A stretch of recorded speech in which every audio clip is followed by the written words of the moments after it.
going live. All right. Howdy, chat. Can you see and hear us? Excellent.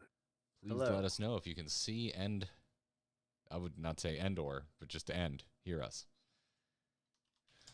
Andor, hear us. I was running around so much last night, I completely forgot to watch Andor, and I'm mad because I love that show, and I hear last night's was a banger. I have heard such good things about it, and all I've seen is like the first 10-15 minutes, which I loved, but it was one of those things where it did not catch my wife, and so we don't get a ton of time to watch shows, let alone together. So I was like, all right, well, I'll wait. And I gave it some time, and then it turned into, all right, well, maybe I'll wait for the whole thing to come out. But then all I've heard is amazing things about it. And it's like, it's the first, here's my takeaway from just 15 minutes of it.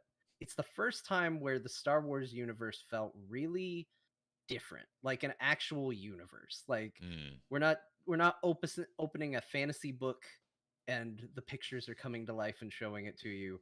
This is like, no, this is a setting where stories happen.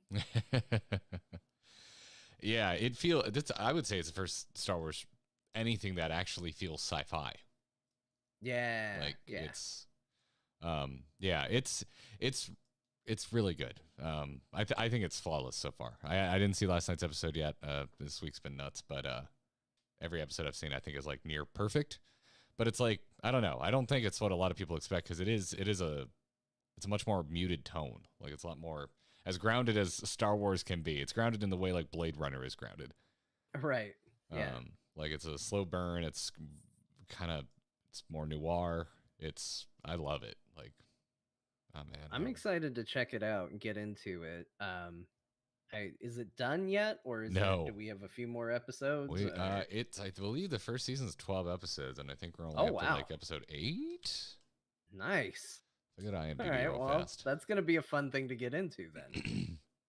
Yeah, but so far it seems to like, I would say like episodes like 1 through 5, maybe 6 for kind of its own arc, and then it feels like we're in another arc right now. Okay, no, there's only 2 more episodes. Okay. Oh, okay. Well, still. November 9th was episode 10, and there is 12 episodes. Okay, we're just further in than I thought. So 2 more episodes. So maybe there's only 2 arcs. But there's like the first half felt like its own kind of complete story. And while it's certainly, it doesn't feel like there's a clean break or anything. You're still following Andor like after the events, but it kind of picks up. It's like, oh, this has a different vibe. We're going in a different direction now. So well, I'm excited about it because it kind of fixes one of my main issues with Rogue One. Like Rogue One is a lot of people like top tier new Star Wars for a lot of people. And for a while, it's grown on me. For a while, I didn't like it. It's a shotgun blast of characters, which I and that was my problem. Is I was like, you can't even name the characters. Like I got out of the movie and I was like, all right, you got blind guy, you got his buddy, you got K2SO, he's the only one I learned, you got main girl, other dude, like, and that was just how I felt about the characters. I'm like, boy, I sure would care about their sacrifice a lot more if I knew anything about them. Yeah. And so I'm kind of excited because I still think that's true about Rogue One. I still think characterization's a little too light in that movie. But doing something like this where you get invested in the character and you get that backstory, I think kind of helps correct that problem, because Rogue One is otherwise a super beautiful movie. Like it looks great. It sounds great. Everything about it is pretty good except the characterization. So this, I think, will really help with my enjoyment of that movie too. Yeah, it's kind of what Star Wars does, man. Like they kind of like don't think enough about their main titular films, and then all of the stuff that backfills ends up being great. Yeah, it's like the prequels kind of sucked, and then Clone Wars came out, and you were like, "Holy shit, this is like some of the best Star Wars narrative I've ever seen." And it made me feel things about Episode 3 that I never felt before. It's like I can't wait for the like the Finn and Rey backstory that makes me think Rise of Skywalker was high cinema. Like, oh boy, I hope it happens. It bums me out that there's a Star Wars movie I've only seen twice, and I'm like, no, I'm good. Actually, you know Every what? time I consider it, I'm like, no, I'm good. Now that I think about it, I would watch the living shit out of a show about Finn going through stormtrooper training. Yeah.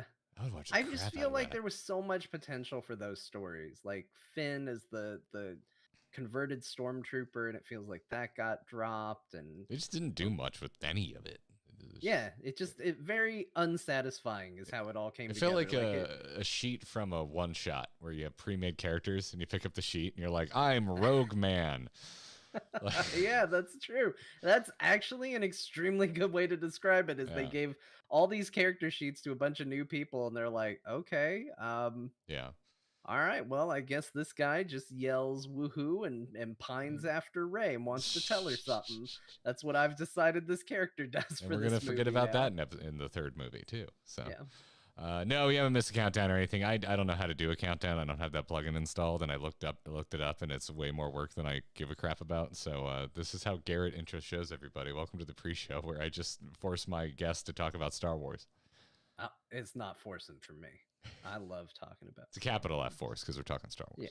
Yeah, of course. Yeah, of course. And Of course. I'm in trouble because like I mentioned to you that I've been playing a lot of Fortnite, and they had Skywalker week. I love the Luke model. Like they updated his hair a little bit, and I feel like it visually links him to Anakin a little better. And I'm like, I don't know if they did that on purpose, but I'm digging it. And it looks amazing, and I bought them, and that was a mistake, but I did it. I bought them all. I was like, gotta get all this Star Wars stuff, and I don't ever use it because then they're running around with semi-automatic weapons. I'm like, all right, this. It kind of that's the thing about Fortnite. Nothing like Goku with an AR-15. Love it. Yep. Oh man, I get killed by Gokus a lot. I think Yeah, a lot of tryhards bought Goku skins because Goku kills me a ton. Yeah, Kamiyami 5.56 ammunition. That's my favorite. That's my favorite move in Dragon Ball Z. Yep, he just manifests it and shoots. And yet, you know what? Like, still kind of the most I've ever wanted to play Fortnite. So it's doing something. It's doing something. It's true. Every time I see a Vegeta running around, I'm like, could have been me. Could have been. That could have been me. And like now it's not even. Now the moves aren't even in there. Like Skywalker week was fun because you could pick up lightsabers and blasters, and so it was like, all right, this fits. This gels. But now we're out of that, and now they're all using machine guns and goo guns and stuff like that. And it's like, oh man. Yep. Hey Shane, thanks for signing up there. Appreciate your membership. All right, cool. Well, I also don't have Kyle's fancy little intro video, so we're just gonna play some music and get into it. Do you need a drink or anything before we get started, John? No, I think I'm good. Just make I'm sure ready. I'm prepared. Yep. Prepared as I can be. As prepared as you can be for yeah. I'm just stoked to hang out again. I can't remember the last time you and I actually talked. I think it was when I was on There Will Be Dungeons. I think it was the last time you and I think actually. It was that, and then before that, I think it might have been the Heroes Summit. Or maybe were you at BlizzCon 2019? BlizzCon. Yeah. Okay, it had to have been BlizzCon 2019 then. Maybe. Did I because Kyle skipped 2019. Right? Maybe I skipped it too. I did skip one. I think Scott skipped it too. Yeah, I think I skipped it actually. Everybody skipped it. It ended up being the last BlizzCon. Yeah. Well, we knew. We checked out. All right, so no, I don't think I've seen you in person since 2018. Yeah. Weird. Oh, look at Kyle. Hot damn, Kyle.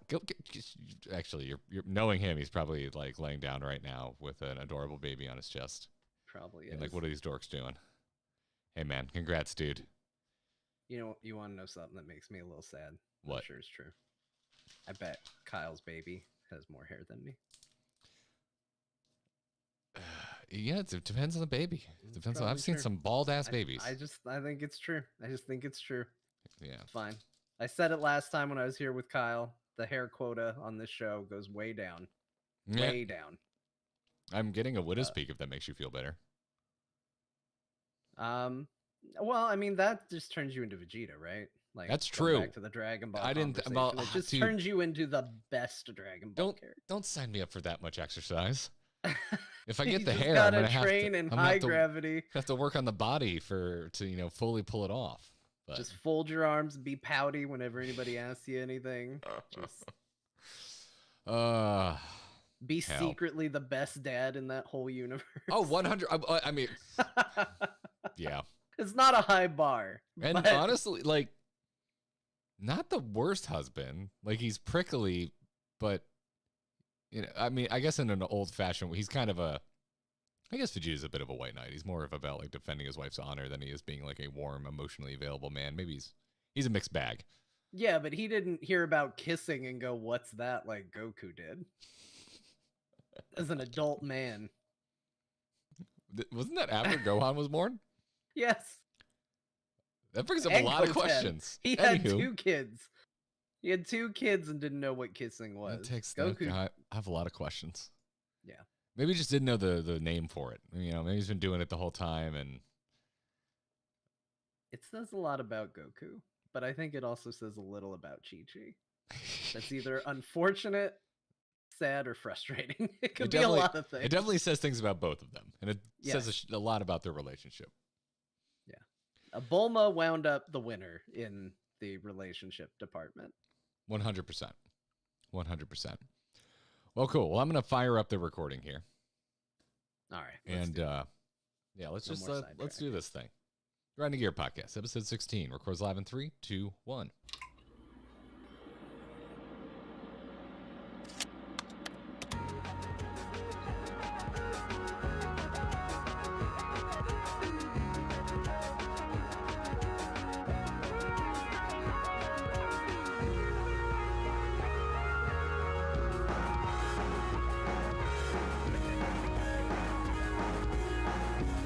Greetings and welcome back, everybody. This is the Grinding Gear Podcast.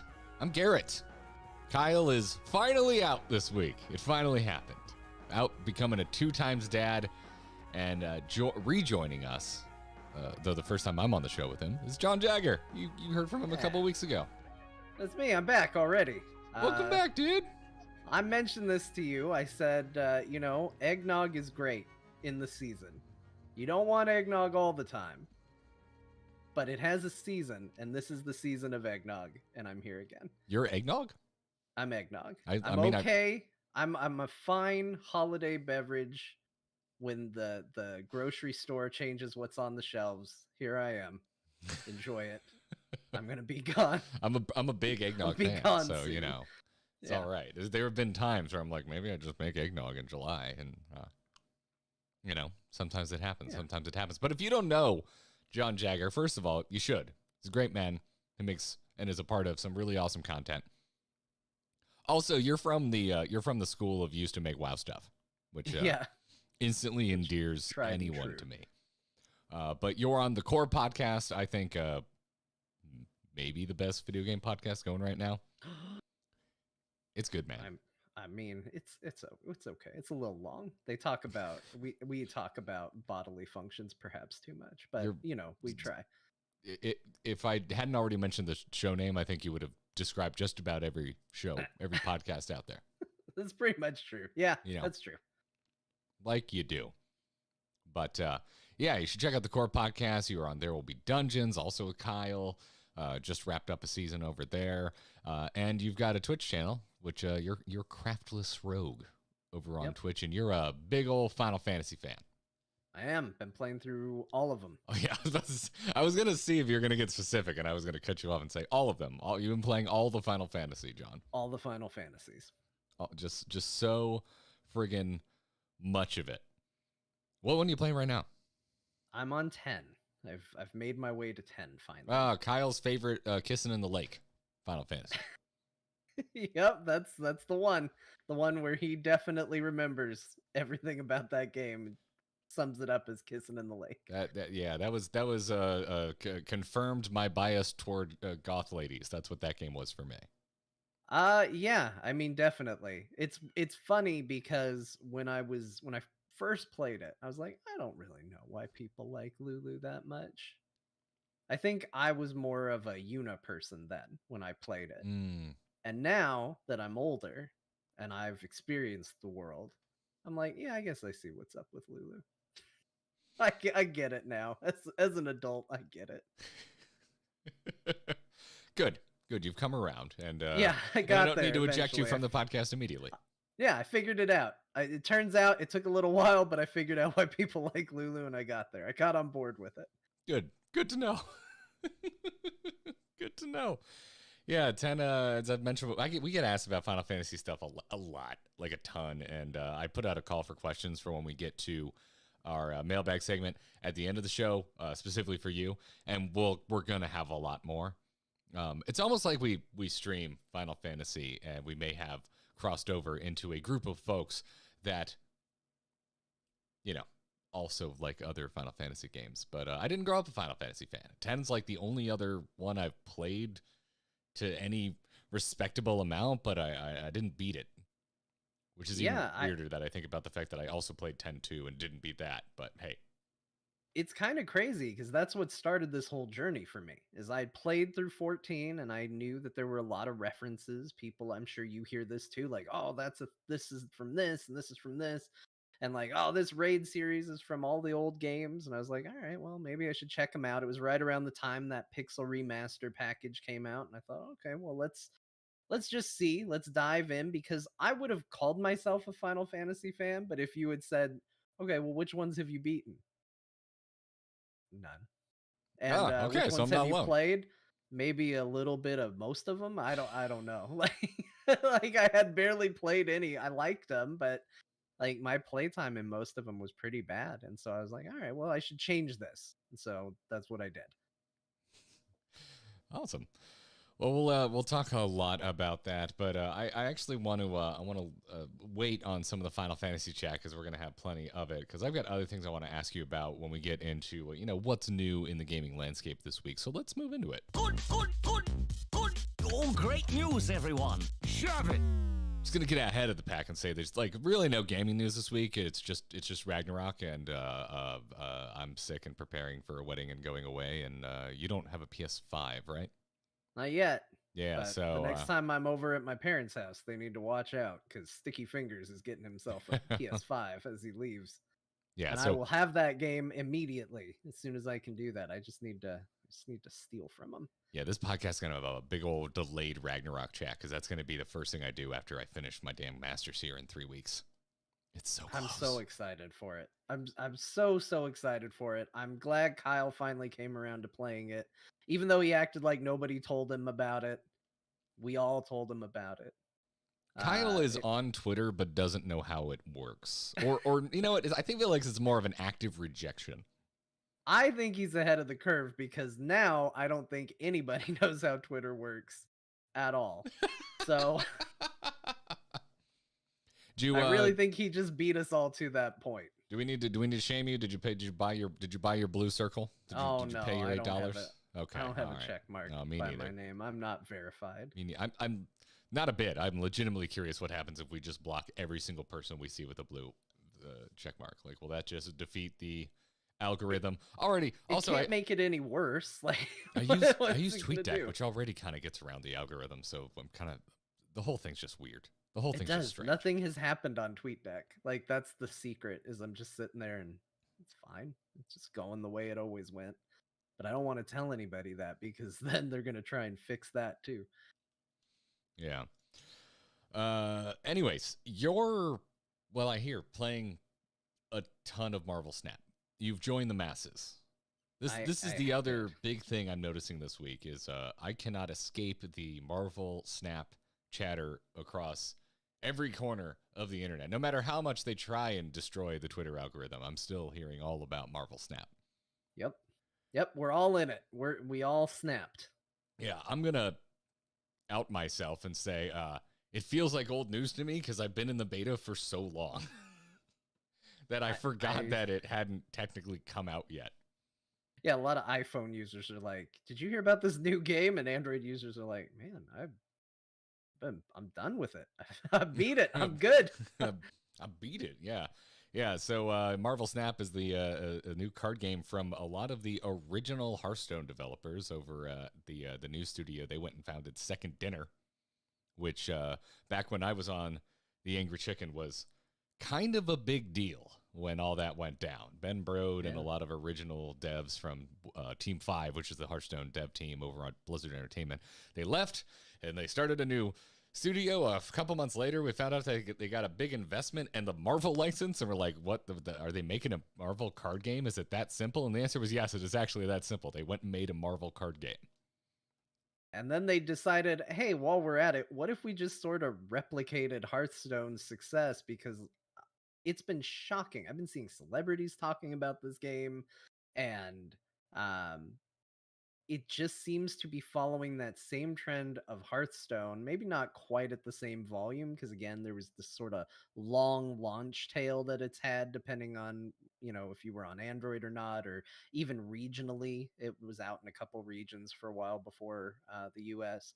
But it has just really exploded. And I don't like mobile games, Garrett. And I'm not particularly fond of card games. And I get real cranky about microtransactions and monetizations, and yet I am somehow still all in on this game, which maybe speaks to how well they have decided to make the monetization model for this, that it didn't immediately put me off so hard that I was like, nah, I'm walking away from this. But also speaks, I think, really highly on the game's quality. Like it is just a fun game to play, and it doesn't take long. And it's the kind of thing where you're like, I got time to play a Marvel Snap game. It is really well made. I've talked about it on stream a little bit. I think with Kyle very recently, that it was like I 100% have a bias. I really like the people that made this game. I like the games they've worked on in the past, and I've had met a lot of them, and I just think they're good people. So I've been like it's been so fun seeing all of the reviews now with the official release. Again, still feels weird. It's like, oh, this game's been out forever, but now it's officially released. There's reviews and the whole circuit's going on, and I'm seeing just outpourings of love for this game, and specifically talking about just like the fit and finish of every aspect of it, just to like how you play it, how they designed it, the UI, the menus, and it was something I was impressed with, even with like a really early, beta build. Like it feels so. It's a term that Ben Brode talked about like forever ago during a Hearthstone like developer lecture. He's talking about how they kept saying they want the game to feel crispy, and this was about Hearthstone. And I'm playing Marvel Snap, I feel that crispiness. The crispiness is good. The crispiness is present. It's someone might also call it snappy. Yeah, you might. And like that's the thing is one of those games. We all sort of become some louder than others armchair developers when we play a game. We go, oh, I don't like this. I don't like this. When I started playing it, I was like, man, it kind of weird that I hate the snap mechanic. Like it's the thing that they named the game after, and boy, do I not like this. I don't think they should have put this in this game. I think this is a mistake. And all it took was spending a little more time with it. And I was like, oh, you know what? This is smart. This is good.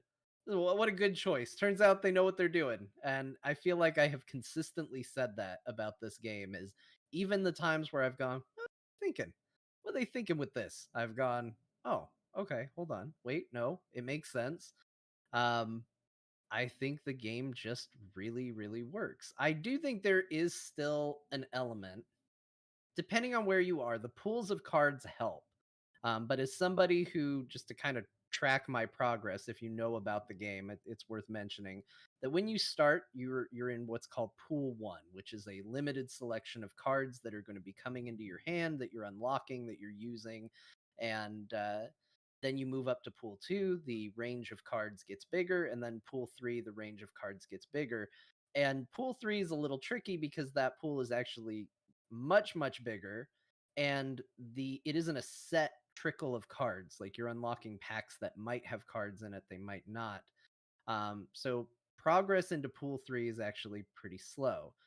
That's right where I am right now. And I will say it feels a little bad at this point because I'm playing against people with cards that do some wild stuff, and I don't have access to any of them.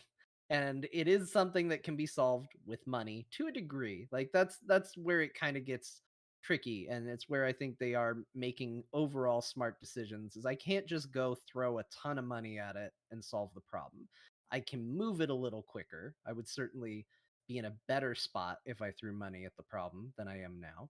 But even playing mostly free, I think I've put about $20-$30 in this game, which I was like, that's fair for a game I'm playing a lot. I think that you know, I'm still holding my own. I still have a deck that I really like. It still feels competitive even against these other pools. But sometimes you see somebody that shows up with a title and an avatar that's not one of the 5 avatars you see for the first chunk of the game. And I'm like, uh-oh, this isn't going to go well for me. And all of a sudden, a bunch of cards I've never seen before come flying at me, and I don't know what to think. But barring that, it's been a good experience. Yeah, I don't have nearly as much experience with the live game. I played a good amount during beta, and so I haven't been back to it. And I myself have fallen back into Hearthstone recently, which has kind of kept me away from it. But what you're talking about regarding your pain point with Pool 3, I've seen a lot of places. Like my whole Hearthstone list of folks I follow on Twitter.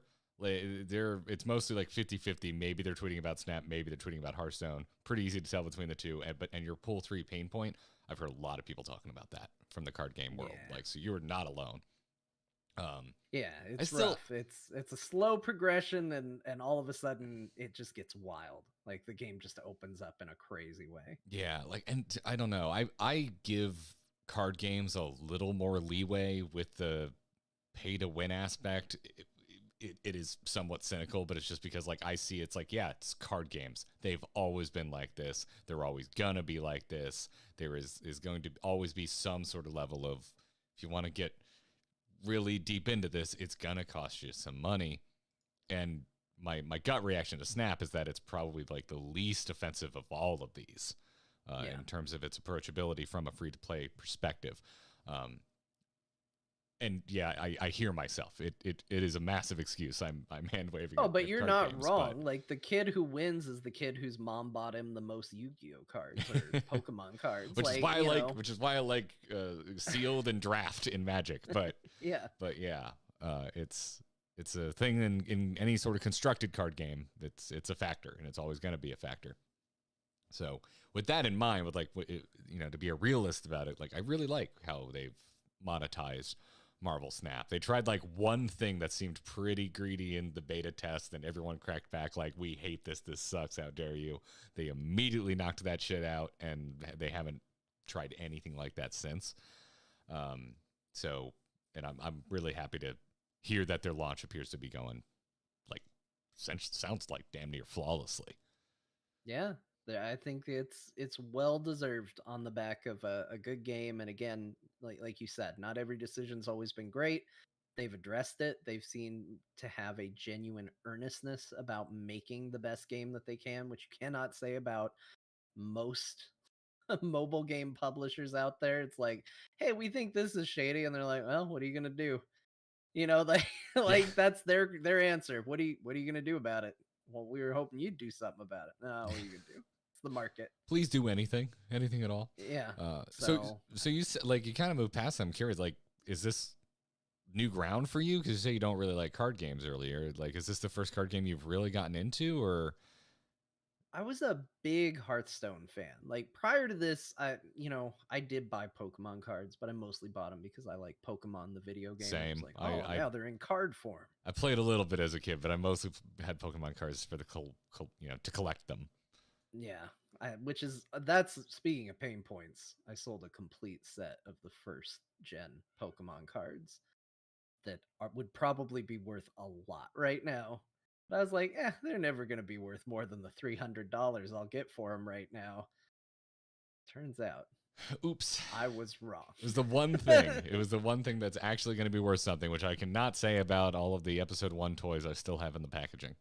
No, none of that. None of that stuff. Now we're so frustrating. Yeah, somewhere in a bag somewhere I have a Target exclusive Lava Darth Vader, and I'm like, one day, Lava Vader, you're gonna make me some money. 401k, nope, I got Lava Vader. Yeah, Lava Vader. Just sending my kid to college. Here it comes. Let's sell that Lava Vader. So I didn't really play Pokemon cards, but I collected them. But I did get in on Hearthstone, and I have phases with Hearthstone. I really like it, and then it's okay, well, I'm good. I don't really need to play anymore.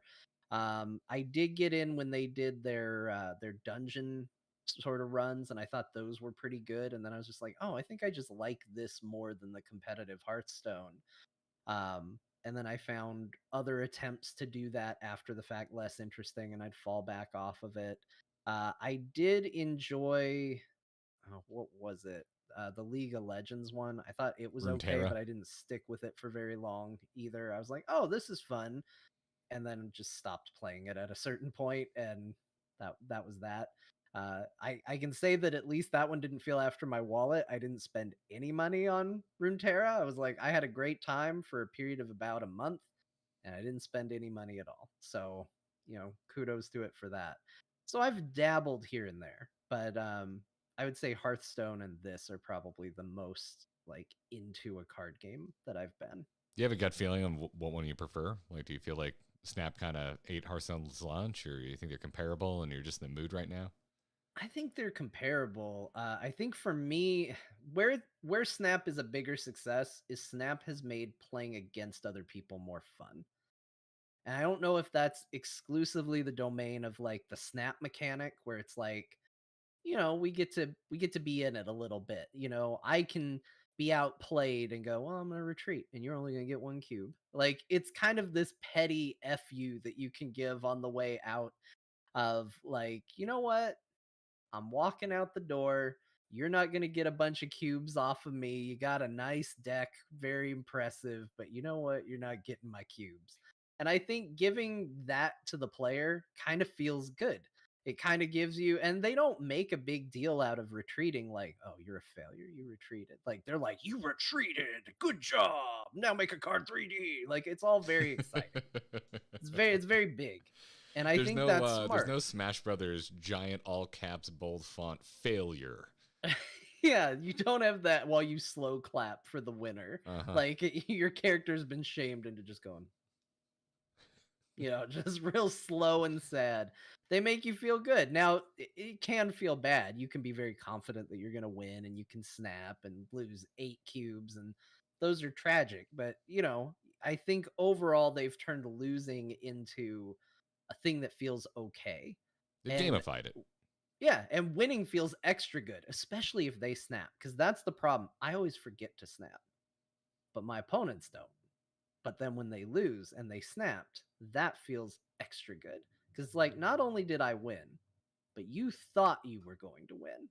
You were so certain. You doubled down and said, I'm going to win this hand, and you didn't. And that feels really good. I think their very limited chat you can do with each other is fun. They know the memes. Like, nothing makes me happier than you both play the same card and you just do the Spider-Man pointing emoji at each other. I think that feels great. And for folks that are listening that may not know what snapping is, like in Marvel, so the game's called Marvel Snap, and in an actual game of Marvel Snap, you can snap. It is a button at the very top middle of the screen, because it's also, if you haven't even looked at this damn thing, what I think is rather unique about it is it's played vertically on a phone, like portrait instead of landscape compared to Hearthstone. But it's like, it's the points that move up your rank, I guess would be the simplest way to describe what you're essentially betting. You're betting snap. Your rank. You're standing on the ladder. Yeah. So, like, if you're from Hearthstone, it'd be like your diamond. You're like, I'm going to bet my diamond rank that I'm going to kick your ass in this game. But the opponent can then counter snap, and it essentially, if you bet that you're going to win and then you do win, you get more rank points than you would have gotten if you didn't place a bet in the first place. And then there's all the permutations of that. If you bet and you lose more than you would have lost otherwise, and vice versa. There's a lot of bluffing and stuff, but you could also retreat if you're certain you're going to lose, and you won't lose nearly as much. So it's this little extra game on top of the game you're playing, on top of the fact that I don't think I've had a game go longer than 5 minutes. Like, they're short. Yeah. Short little games. Real bite-sized stuff. And they can get real chaotic. Like, there are locations that will play your cards for you, which is a real, like, it's literally a coin toss. Like, they've disguised it as a mechanic, but let me tell you, Ego the Planet does not know how to play Marvel Snap. And every time Ego shows up and starts playing my hand, I'm like, oh, this guy again. He doesn't know how to play my deck. He doesn't know what he's doing. But it can get really crazy, but there is some fun stuff in there, and they've clearly, they're in on it too, because I saw someone with a title that I think the title was I Snap on Ego or something like that, which basically implies that if Ego takes over playing for them, they're going to snap and bet that they win. Which I like that. That's leaning into the dumb, silly stuff of their game. Like, they have to know what it feels like to have Ego play their hand for them. It doesn't feel good. But you do always sit there and you go, do I want to snap? Do I want to basically do a coin toss that I'm going to win this? And the funny thing is the amount of times that people will snap back and be like, yeah, let's see how this pans out. Let's see how this goes. It's fun. It just makes that game fun. And I think that is the area for me that's a little bit more compelling than Hearthstone. Is it takes that competitive head-to-head game, which can have a lot of anxiety or even ladder anxiety for competitive, because I suffer from both of those. I don't like really aggressive PvP. I don't like climbing ladders. I get a lot of anxiety about that, and Snap has avoided it by kind of gamifying it. It's a really good breakdown.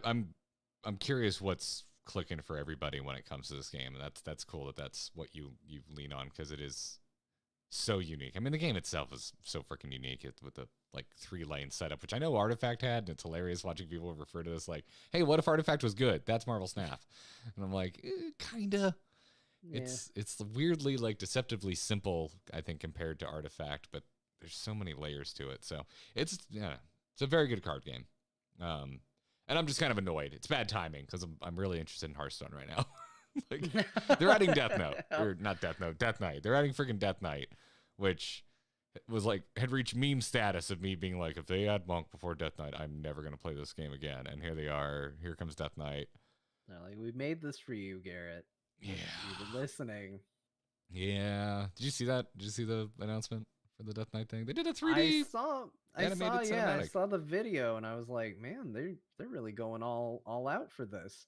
Which honestly, and I didn't see all of the stuff around the announcement, but I've always felt that the World of Warcraft that exists in the realm of Hearthstone is better than the actual World of Warcraft. It's one of the things that has always been kind of frustrating about Hearthstone is you look at like the fun and the concepts of the things they're throwing out there and the world that they're building, and I'm like, I've always seen those trailers, especially the sing-song ones, which I know Kyle doesn't like, but that's fine. Like the properly like kind of Pixar animated looking ones. Yeah. And I've just been like, man, I want to play in that universe. And then I remember like this is a card game based on an MMO, and I could. But then my next reaction is always like, yeah, but it's not the same. They're not going to build up Gadget Zan into a cool, like, warring gang triad town. Like, they're not going to do cool stuff. Gadget Zan was always the big one for me. That was the first time ever where I was like, Hearthstone's Azeroth is cooler than World of Warcraft's Azeroth. Because, like, that was forever ago now. But that Gadget Zan expansion, like, they think about their lore. It's weird. Like if you don't follow Hearthstone that closely, they do like remix lore for World of Warcraft, and they really think about it. It's silly and it's non-canon, but they have a lot of fun with it, and it really comes through on the art side of things, and it influences like what all the cards for a set ends up looking like. And if you're into that kind of thing, I think it's really captivating, and I'm with you. There's been multiple times where I'm like, boy, I wish this was the next WoW expansion. Sure, it would be nice to go party with Medivh in Karazhan instead of just like, being sad because demons are coming from the sky again. Yeah, or farming him for the 40th. I guess that was a shade. What if everyone was dead this time? Oh, okay, but what if we partied with Medivh? Yeah, what if we just like want the apartment hangout for Mass Effect DLC, but in World of Warcraft? I just want to go hang out with my friends. Yeah, it's interesting, but yeah, I'm digging it. So in anticipation for that, I've been playing a lot of Standard, and it's in a pretty good place. And they also just like YOLO added all of Knights of the Frozen Throne back into the game with no warning. They're just like, and it's Standard legal until the next expansion comes out. So they just took the current meta and just flipped it on its head. Yeah. So which that was also like probably my favorite expansion. So I'm having a good time. Yeah, I remember that was one of those times I was in when all the Death Knights showed up and the interesting powers that they brought to the table. Like I remember thinking that one was good. I was playing at that point. Yeah, I haven't seen a lot of the Death Knight cards. It's mostly there's a Ping Mage that's rocking Death Knight Jaina right now, and if I see one more Rexar from a hunter, I'm gonna scream. Freaking infinite value from the zombies that is still very good, even in current standard. To me, Hearthstone will never get better than what was the name of the card? Was it like Pie Huckster? The Undercity. It was somebody in the Undercity who wanted you to buy a pie. I think it was just Undercity Huckster, wasn't it? Is that it? There's no pie in there? Am I making up the pie? But yeah, I just remember every time you played him, he would just scream at you, buy one. And that was my favorite. Yeah. It made me laugh more than a card game should. That was, I think it was Old Gods. It was Undercity Huckster. But that was a rogue card. Yeah. Well, this might shock you, Garrett. I played a lot of rogue decks when I played Hearthstone. The dude who goes by Craftless Rogue on the internet I know. Played rogues? It's shocking, but I did. Huh. What a surprise. But yeah, card games are good right now. They're quite good. Well, before we move on, I want to give a shout out to our awesome patrons supporting us over on our Patreon, which you can check out by going to supportourbromance.com. Thank you for the support, everybody. We got some perks for you. Like, for example, you won't hear this ad. It won't be in there. Unless you think they're really funny. But, you know, we don't plan them out ahead of time, so they're only sometimes funny. That's how it goes. This one won't be funny at all. No. We're going to be deadly serious through this one. Deadly serious. That's how you can support us. Please do. Supportourbromance.com. All right. Well, let's get into what will be quite a bit of Final Fantasy talk, because we both play the Final Fantasy. I don't know why I said that like Mario, but here we go. Let's get to this week's segment of... You're going to do a better job than Chris Pratt, so congratulations, Garrett. Why'd you have to go? It's just Chris Pratt's voice. It's just Chris Pratt's voice. It's fine, I guess. Anyway, I want to know what's your Final Fantasy, so let's get to it.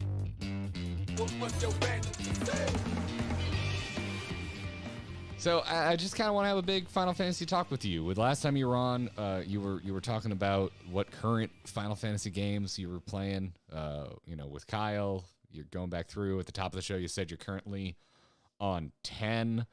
But also to reiterate for folks that don't know, you're our little like guiding voice on our journey through Final Fantasy. MS Curator, as chat has dubbed me, which I love.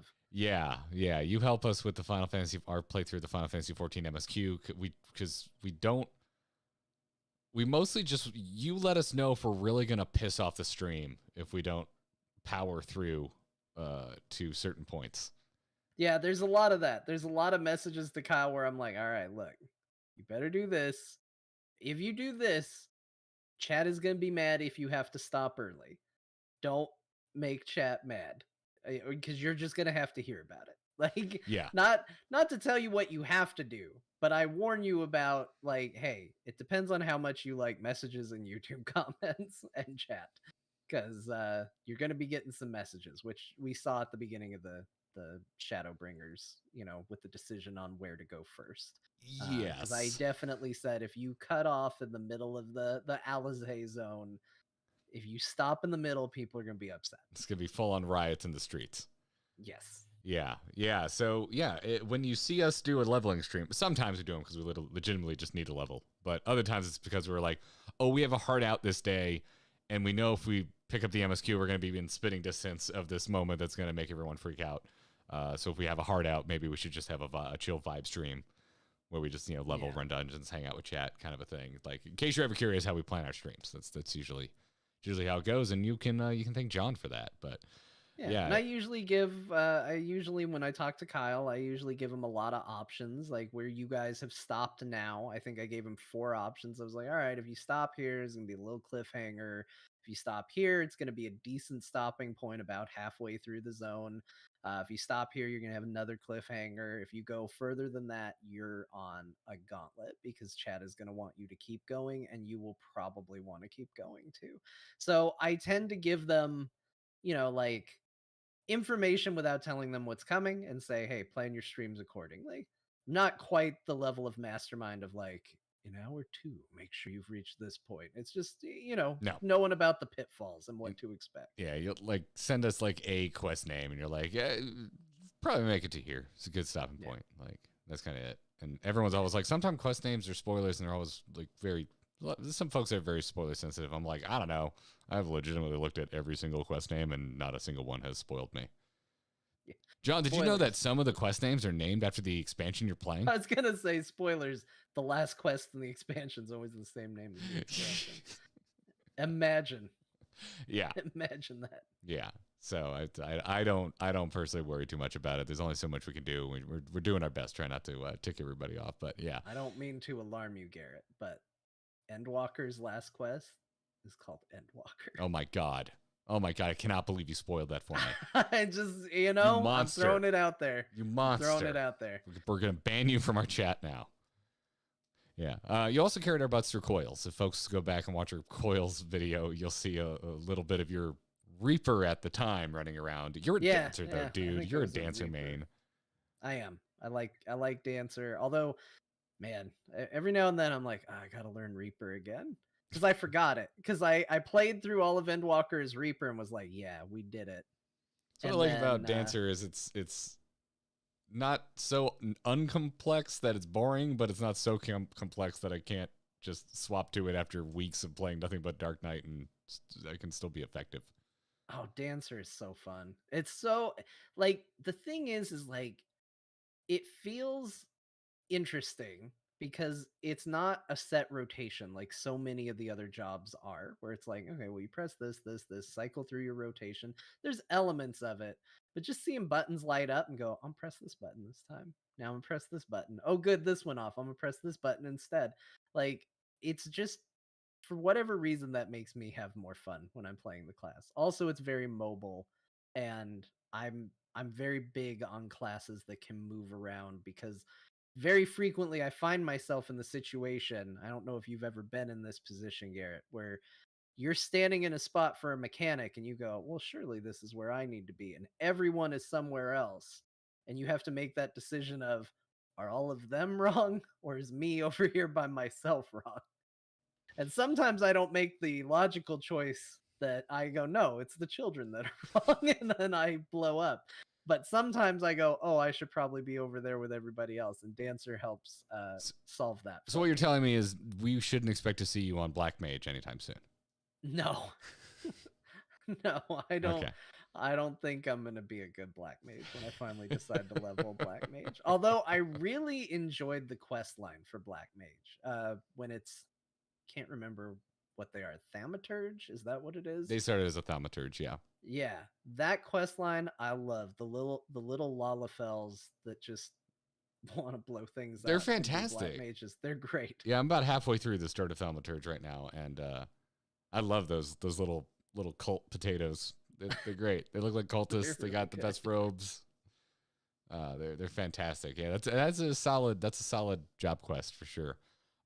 Yeah, man. I wanted to geek out about Dancer because we were trying to find the fastest way to get me all of the various roles for in Shadowbringers. If you don't know, folks, there's like 4 role quests you can go on, so you need one of each 4 role that you can be in the Final Fantasy 14 MMO. And I needed a physical DPS, physical ranged. Yep. And Dancer was the fastest way to do that. So I grabbed it out of ease of access because it starts much higher level than a lot of the other jobs. I love it. It's got to be the single biggest surprise about Final Fantasy 14 for me, because like, as someone who was already very standoffish about this game from the get-go, where I was like, it's just the anime MMO. That's why people like it. And I don't have anything against anime, but it's not like I'm not going to start playing a game because of it. And then you tell me like, but you can be a dancer. I'm like, Nope.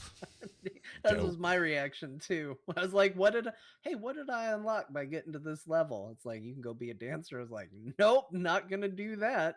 Thank you, game. No, thank you. Exactly. I'm just like, I can't think of anything that is less appealing to me. I'm all right. But then I actually played it, and like, Dancer friggin' rules. It's fun. It's really fun. The fantasy, standing on the outside, you're like, well, there is no fantasy here. I don't want to dance my opponents to death. But then you get into it, and they play that cool song from Final Fantasy IX, and you're like, okay, what's going on? And then they start throwing razor circles at enemies and moving around, and you're like, okay, hold on. And then you get the combination, and I think it is a class that like kind of thrives on its rotation feeling good. Because when it clicks, and a lot of people will go, oh, Dancer's easy, and they're not wrong, but like when you first pick that up and you get your abilities, you're like, the hell is this?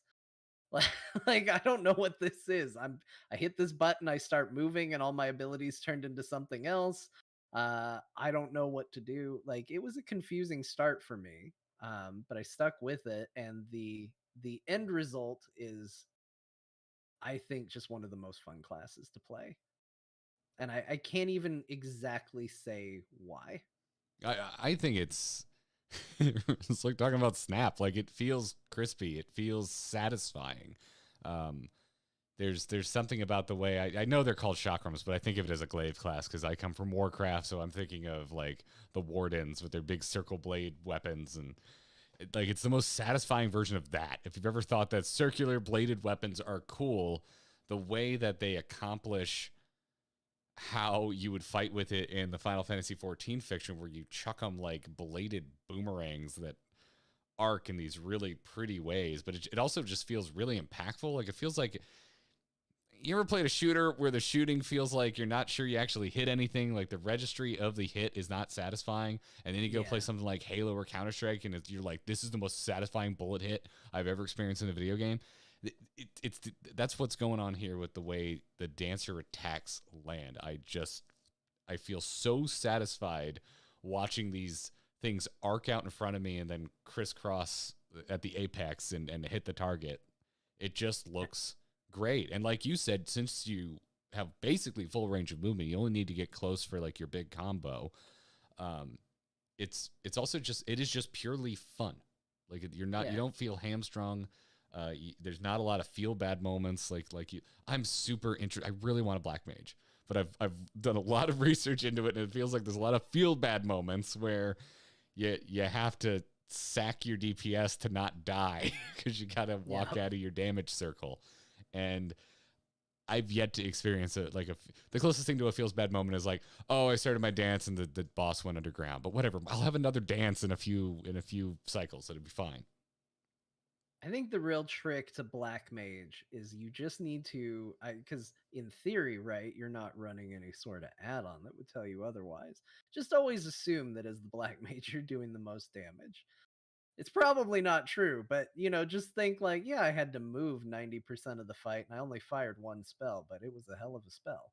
Yeah. And just assume you're the best, and therefore you'll be fine. That's how I played my Samurai. When I first played through Samurai, I was like, I'm probably top DPS because this is a mainly DPS class, so I'm sure I'm doing quite well. And then I learned that I was not playing the class correctly. But you know what? Nobody said anything. So man, when Kyle started getting good at Samurai, it became so apparent because we're going through the game for the first time, and so every time we reach a new boss, it's our first time hitting that boss. We don't know what we're doing, and I could tell when Kyle started getting good at Samurai, because when we would reach a new boss and he was not on the boss as much as he should have, the second he did get back on the boss, you just watch that health bar just start to melt. And you're like, holy crap, Kyle has made some serious improvements on his rotation as Samurai. But it's, Anyway, Dancer, I can't recommend it enough. Biggest surprise for me in Final Fantasy XIV. It's the last job I thought I would play. I'm really excited that you got into it, because again, it is my secret favorite. It's not really a secret. I run around as a dancer all the time now, but no, I am that's also excited. When I think of you, I think of Dancer. Yeah, because I'm always walking around. I got my Palace of the Dead glowing red rings on my hip. I think that's the coolest looking weapon for him. Make it a lightsaber, really, is what it's about. And or light ring, light chakram. I think chat's gonna get mad if I don't acknowledge that it's got the right name. I said I know it's a chakram. I'm not going with that. I called them razor rings and all. There's something I formed in there.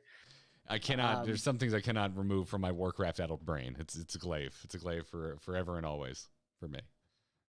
But I am really excited to see what happens when you guys get into Reaper, because I know that is one Kyle's definitely going to try, and he's been saving it for Endwalker, and I think he said you were going to get into it with him. It's my number one most hyped job. It's the first job I knew I would play, but I still haven't picked it up.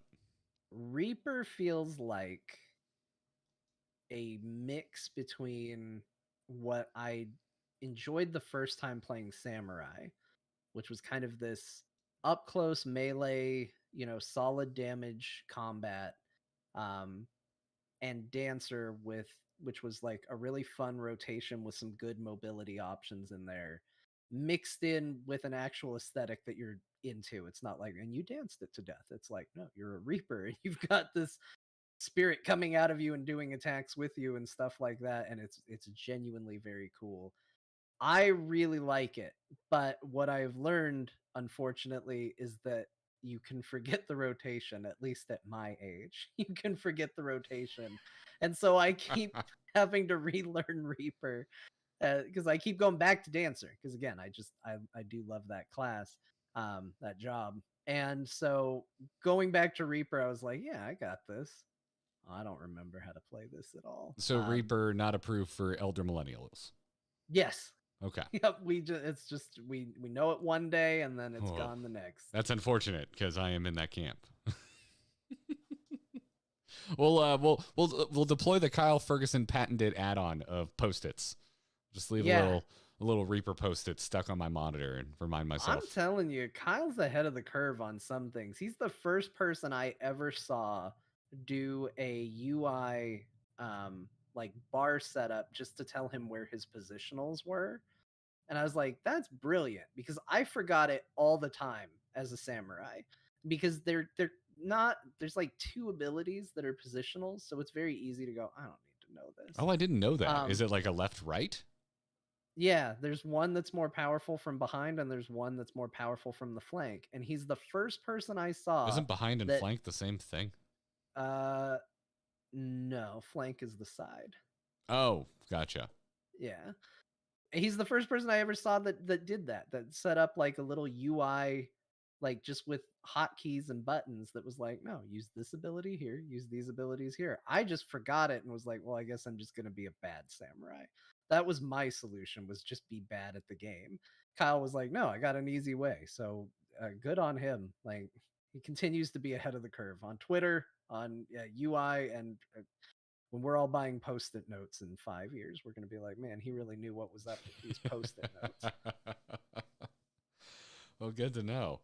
But I was. Have you been keeping an eye on the interest meta of MMOs? I was curious how you're feeling about Final Fantasy XIV right now, because it seems like the popularity hype has shifted back over to World of Warcraft, at least for a moment.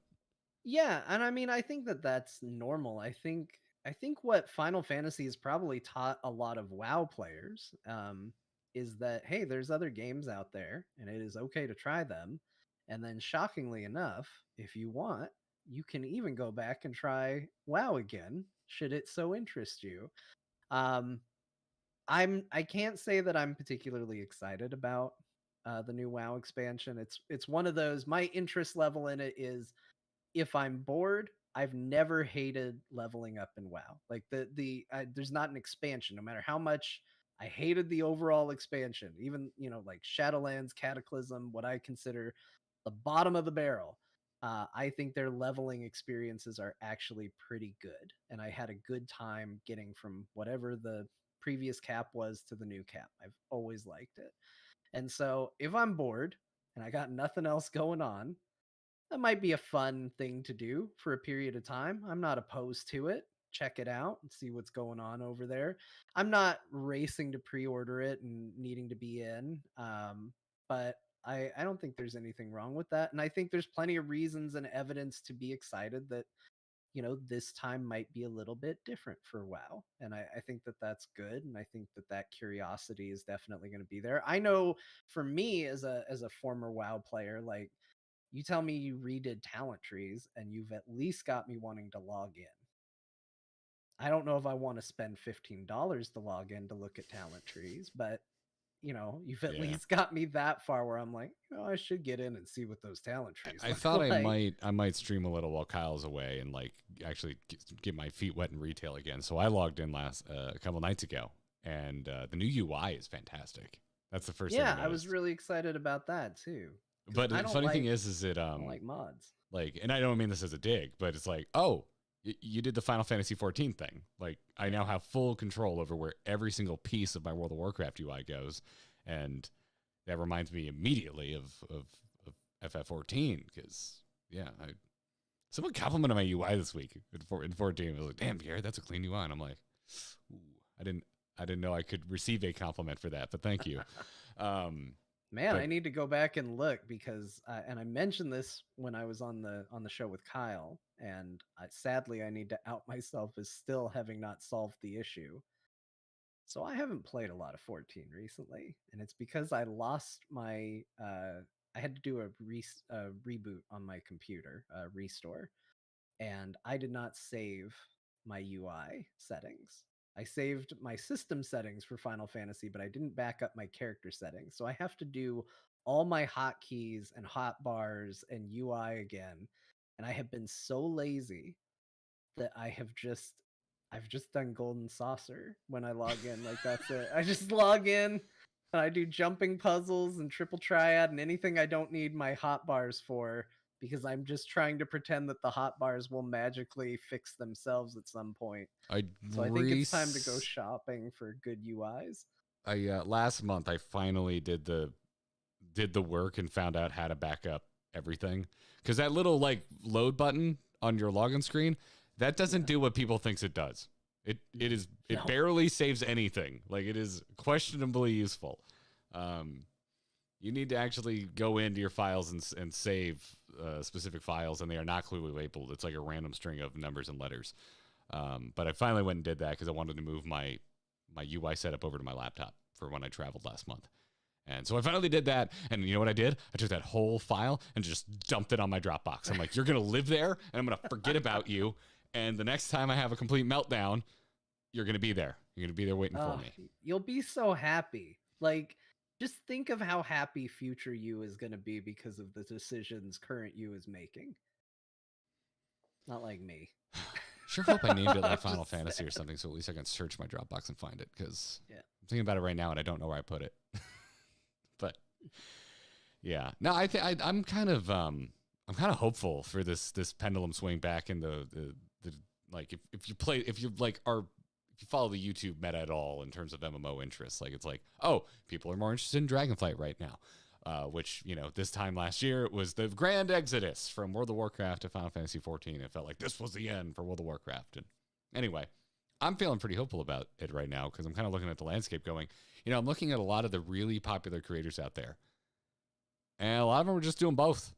They're putting out Final Fantasy videos, they're putting out World of Warcraft videos, and they're just playing what they feel like playing.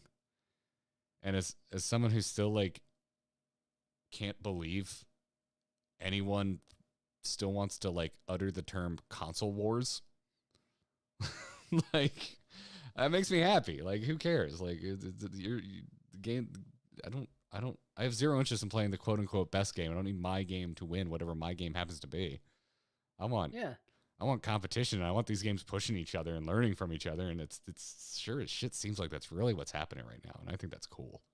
Yeah, and that's what we're seeing with WoW. We're seeing them actually listen, actually go, oh, maybe we don't have all the answers, which is what I feel like so many people during the big exodus kind of learned, was like, oh, hey, you know what? WoW didn't have all the answers. Other people were doing certain aspects a lot better. And I was doing a WoW podcast constantly going like, why doesn't WoW do this? Why doesn't WoW do this? Why didn't WoW do this? And I went out and was like, oh, there are games out there that are literally doing what I said I wish WoW would do. And the only reason I didn't experience it was because of some weird like tribalism of I know this is my game. This is the game I play. I just want it here. And I do think that it's that case of everybody's getting uplifted by people going out and trying other things. And people might, temporarily step away from Final Fantasy, and I can see that being scary for people that play the game. But when you look at them, most of them are leaving just because, yeah, you know what? I'll be back. Like, it's a very positive feeling.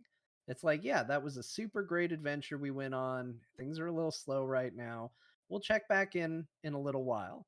And it's not people walking away going, man, Final Fantasy 14 really ruined it forever. I mean, you're going to have some people that feel that way, but like, yeah, there's always going to be folks that want more or have critiques or whatever. And it's not necessarily a bad thing either. Like, I think some good changes in games come from community critiques, but yeah, for the most part, I really do look at Final Fantasy 14 as a game that respects my time.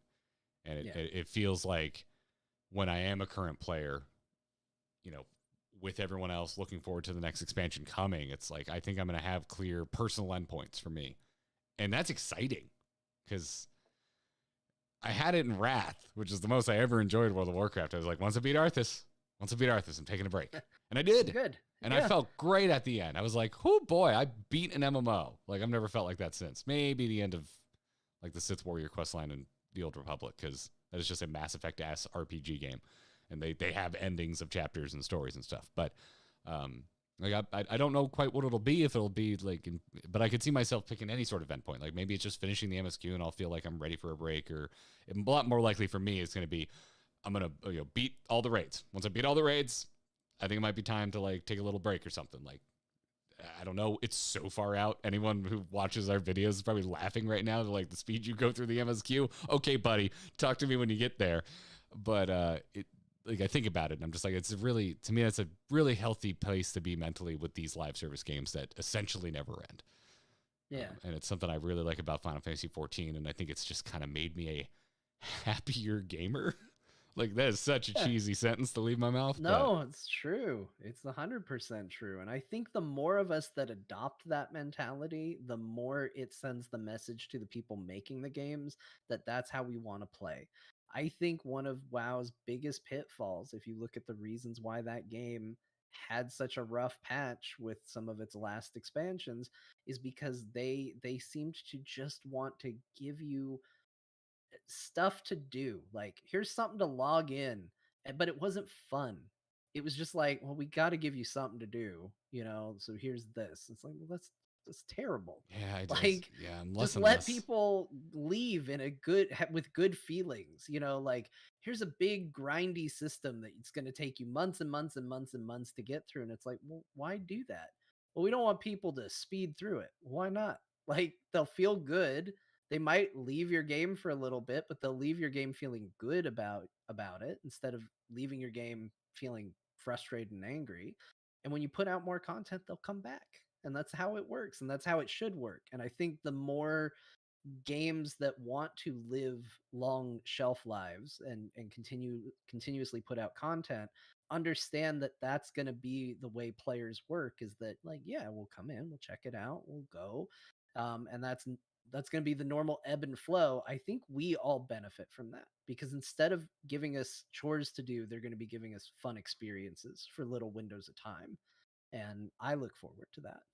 Yeah, I agree. It's been an interesting journey to go on. I've been really enjoying the entire damn process. But I had one very pointed question I wanted to ask you as someone who's currently playing through all of the Final Fantasies. Yeah. What Final Fantasy should I play? What do you think? Because I get asked this question all the time. They're like, Garrett, are you going to play another Final Fantasy, and what one? And I ask you, what would you recommend? I'll tell you right now, the top of my mountain, as far as what I've played so far, is Final Fantasy VI. 6. Okay. It's now, personally, I'll tell you this, because I know you have a lot going on, and you said you don't have time to get into them, and that makes sense. School ends in 3 weeks. Understand. I'm gonna be emerging from a chrysalis where I can go back to being a degenerate game player. It's gonna be wonderful.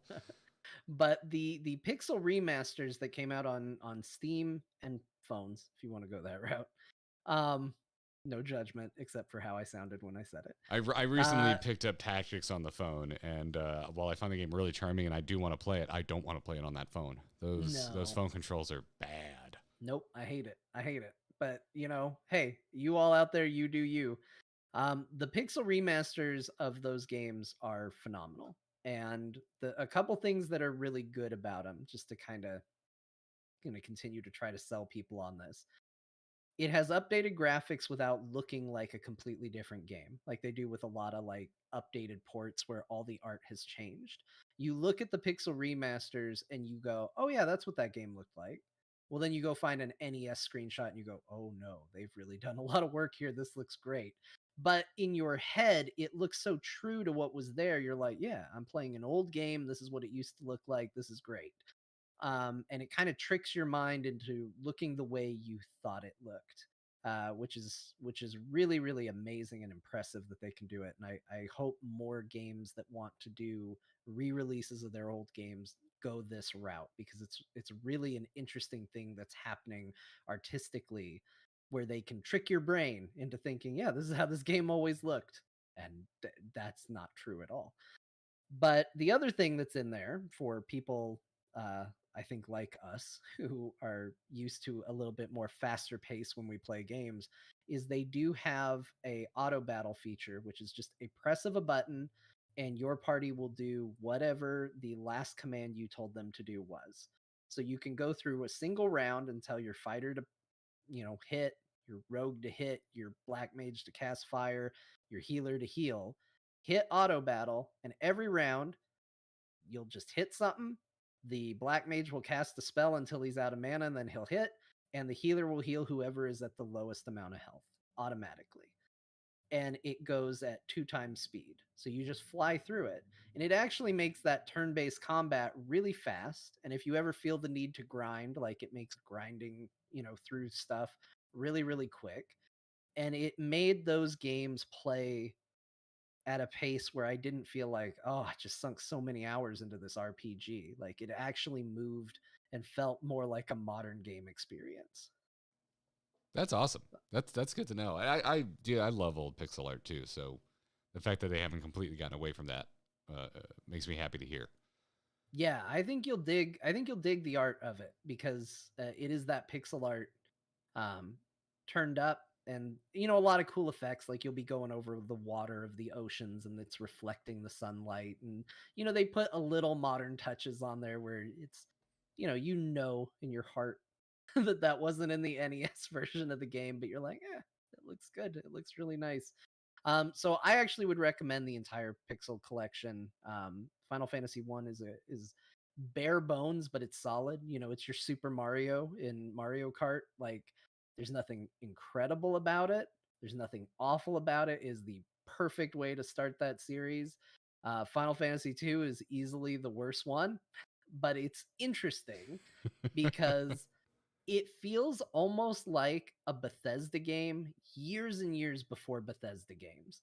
Like, you level up by using abilities. So if you are equipping shields, and literally one of the things you can do in that game is give a character 2 shields to punch with, and they will get more defense and more hit points from it, and they'll get better with shields.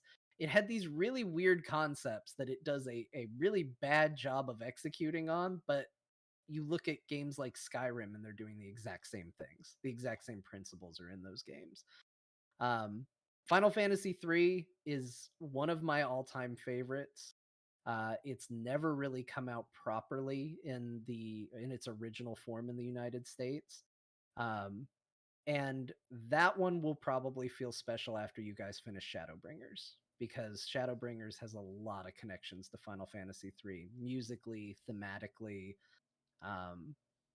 all throughout it. So that one's another high recommendation. 4, I would say, has a lot of connections to Endwalker and would be a cool experience after that. With all that in mind, though, 6 so far has been my favorite. It feels the perfect balance of old with new. Also, it tells a really good story. It's the first time playing through all the Final Fantasies that I went, oh, this story's going for something more than kind of just generic fantasy flair. That's rad. I was hoping you would recommend a turn-based one. A friend gifted me 12, and I think it's really cool, but I'm not in the mood for like single-player MMO controls right now. Yeah. Which is how I would best describe that one. I thought it was very weird when I first got in, and I was like, oh, okay, it's just MMOs. And I'm like, kind of want something a little more retro. Like, yeah, if I'm gonna explore an old Final Fantasy. So yeah, but 12 definitely, the story-wise, 12 definitely piqued my interest, so I'll definitely get to it at some point. But I think I want an old school RPG feeling right now. So I think you might dig 6. It gets to some weird kind of like open world aspects to it, where it's just like it's got a big cast of characters, not it's like an ensemble cast. Like if you say who's the main character of Final Fantasy VI, a lot of people probably tell you Terra because it's the first character you control. But like honestly, the cast is really big, and a lot of them kind of have their own big epic stories to tell on this adventure, and it's really really good, and as much as people like say 7 is overhyped, 7's really solid as well. That remake is really good if you ever want to step away from the turn-based and play something actiony. The remake's really good, as is the PC port of it. So there's a lot of cool stuff out there, especially when you're done with school and you get to dive back into the realm of just playing games. I think there's a lot of cool stuff. I appreciate the deep dive. Yeah. I'm just getting grumpy because I've been Googling in the background and it looks like 6 is not on Switch for some dumb reason. The fact that the Pixel remasters are not on Switch is a crime. That just seems like free money. Yep. And like Square Enix is so frustrating. They're out there, they're like, we don't know why we're underperforming. And yet you talk about the Pixel remasters to anyone, and the first thing they check is it on Switch? I haven't been using my Switch. This would be perfect. I'm not going to go buy a Steam Deck to play these. It was the first thing I put on my Steam Deck because I was like, you know what? I'm going to make this mobile one way or another. They're like, it's on phones, but it doesn't play good on phones. I have a backbone for my phone, and it doesn't work with the backbone. Like, it doesn't make any sense. Like, dude, backbone's cool until they make a case, like just a normalized case that goes on the phone, and then the backbone attaches to it, so I can still have a case when I take it out of the backbone and charge my phone like a normal damn human being. I'm uninterested. I understand that for sure. Yeah, I think it's a cool device. It's a good, legitimately good controller, but wireless charger drives me insane. Want my phone in a case at all times. Thank you. But rant neither here nor there. You want to crack open the mailbag before we bring it let's home? do it. All right, let's get to it. Hello there. Hello there. Hello there. You can send your emails to feedback@startgrindinggear.com, or if you're supporting us on Patreon or the YouTube membership, we've got a dedicated channel for you on our Discord. It's called Ask the Hosts, and I've divided today's questions sent in specifically for you, John, into non-Final Fantasy questions, which is what we'll start with because we just had a long Final Fantasy discussion, and Final Fantasy questions because we got quite a few Final Fantasy questions. But starting off, Abavan just wants to talk to both of us. Asks, hey, what was the most unexpected cost of becoming a content creator? I'm like, it's like time. You know it's going to, but at the same time, like it genuinely shocks you. I mean, like that's the hardest part. Is I try to stream every single day, and I haven't streamed once this week because time, man. Like somebody has a school event and you got to be there for it, and then life throws a curveball at you, and you gotta be there to deal with that, and then everybody's got to go do something for a trip. You got to be there for that, and all of a sudden you've canceled everything you're working on, Or on the other side, if you really double down and you go, no, I'm a content creator, I have content to create, then you're missing all those moments with the family. And there's so many times where I wish that I could be in two places at the same time. And, it's not a financial cost to me that trying to do this sort of work has hit the hardest. It's time with the family or not enough time doing what I want to do with it, because on the other side of that. Damn, that's a good answer. It's probably the correct answer.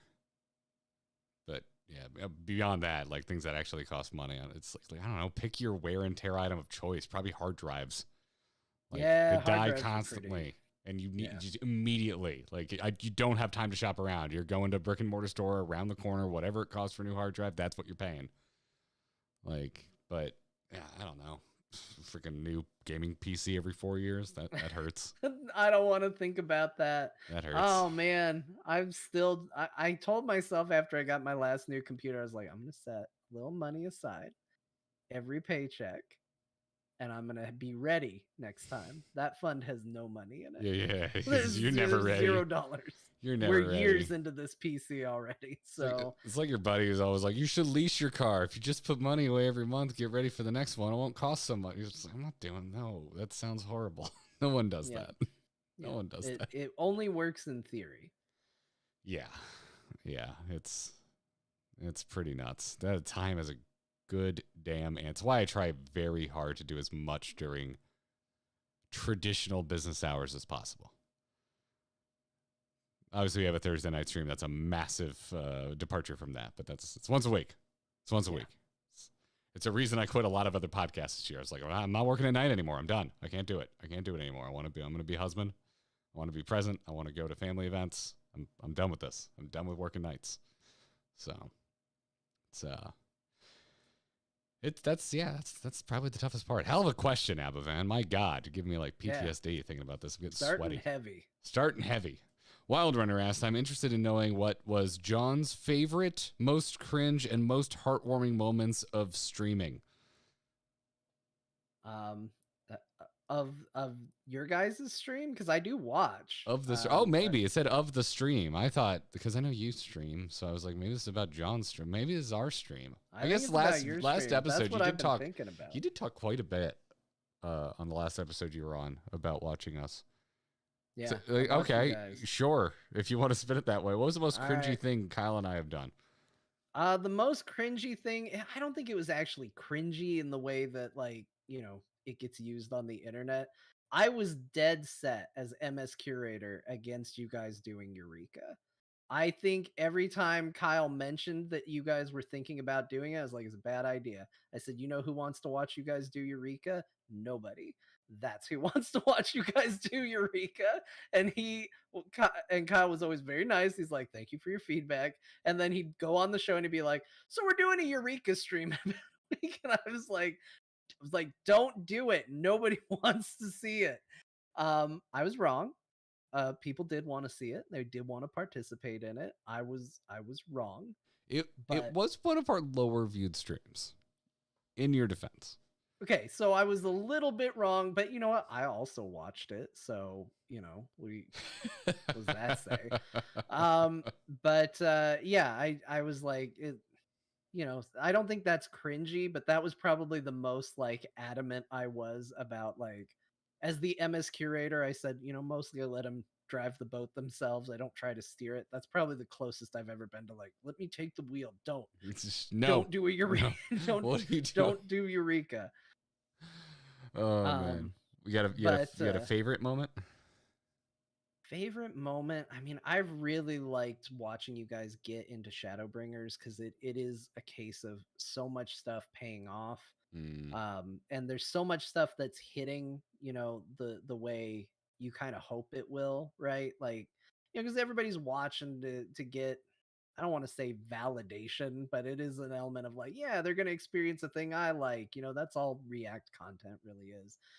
And, it's been exciting to see those things hit because sometimes they don't. Sometimes you all go to a fairy zone and you're like, this zone's whimsical and fun. And you guys are like, this sucks. I'm like, but I thought it was whimsical and fun.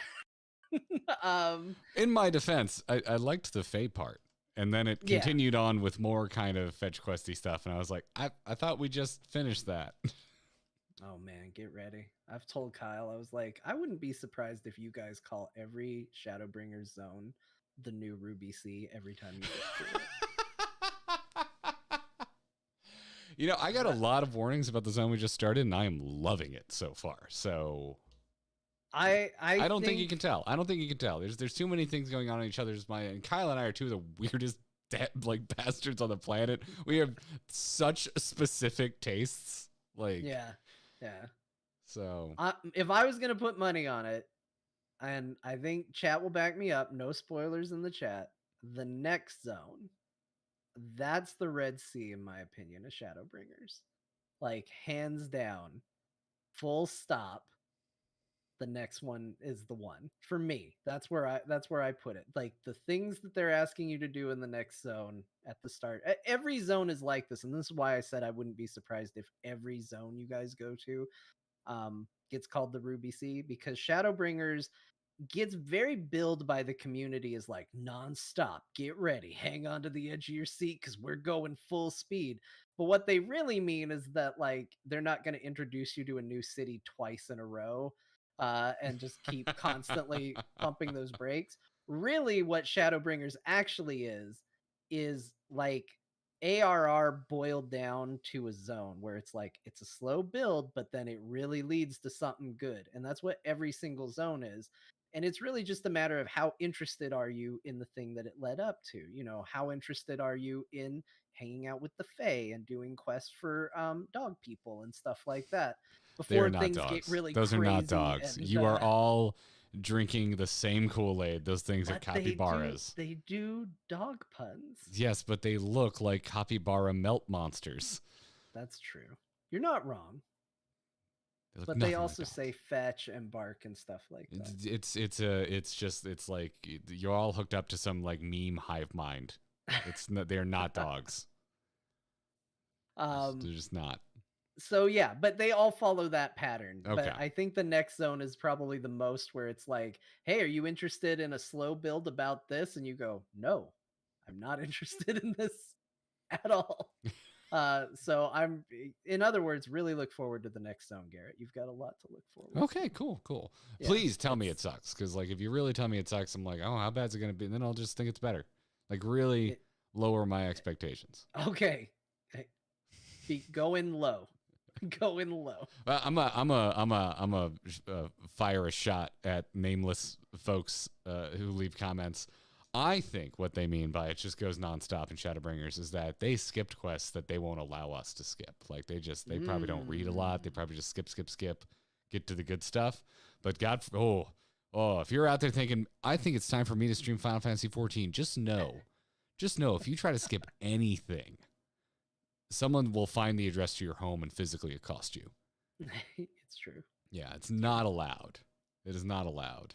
See, that's the thing is I didn't play on stream. I did it in private. And now I'm a big, MS curator.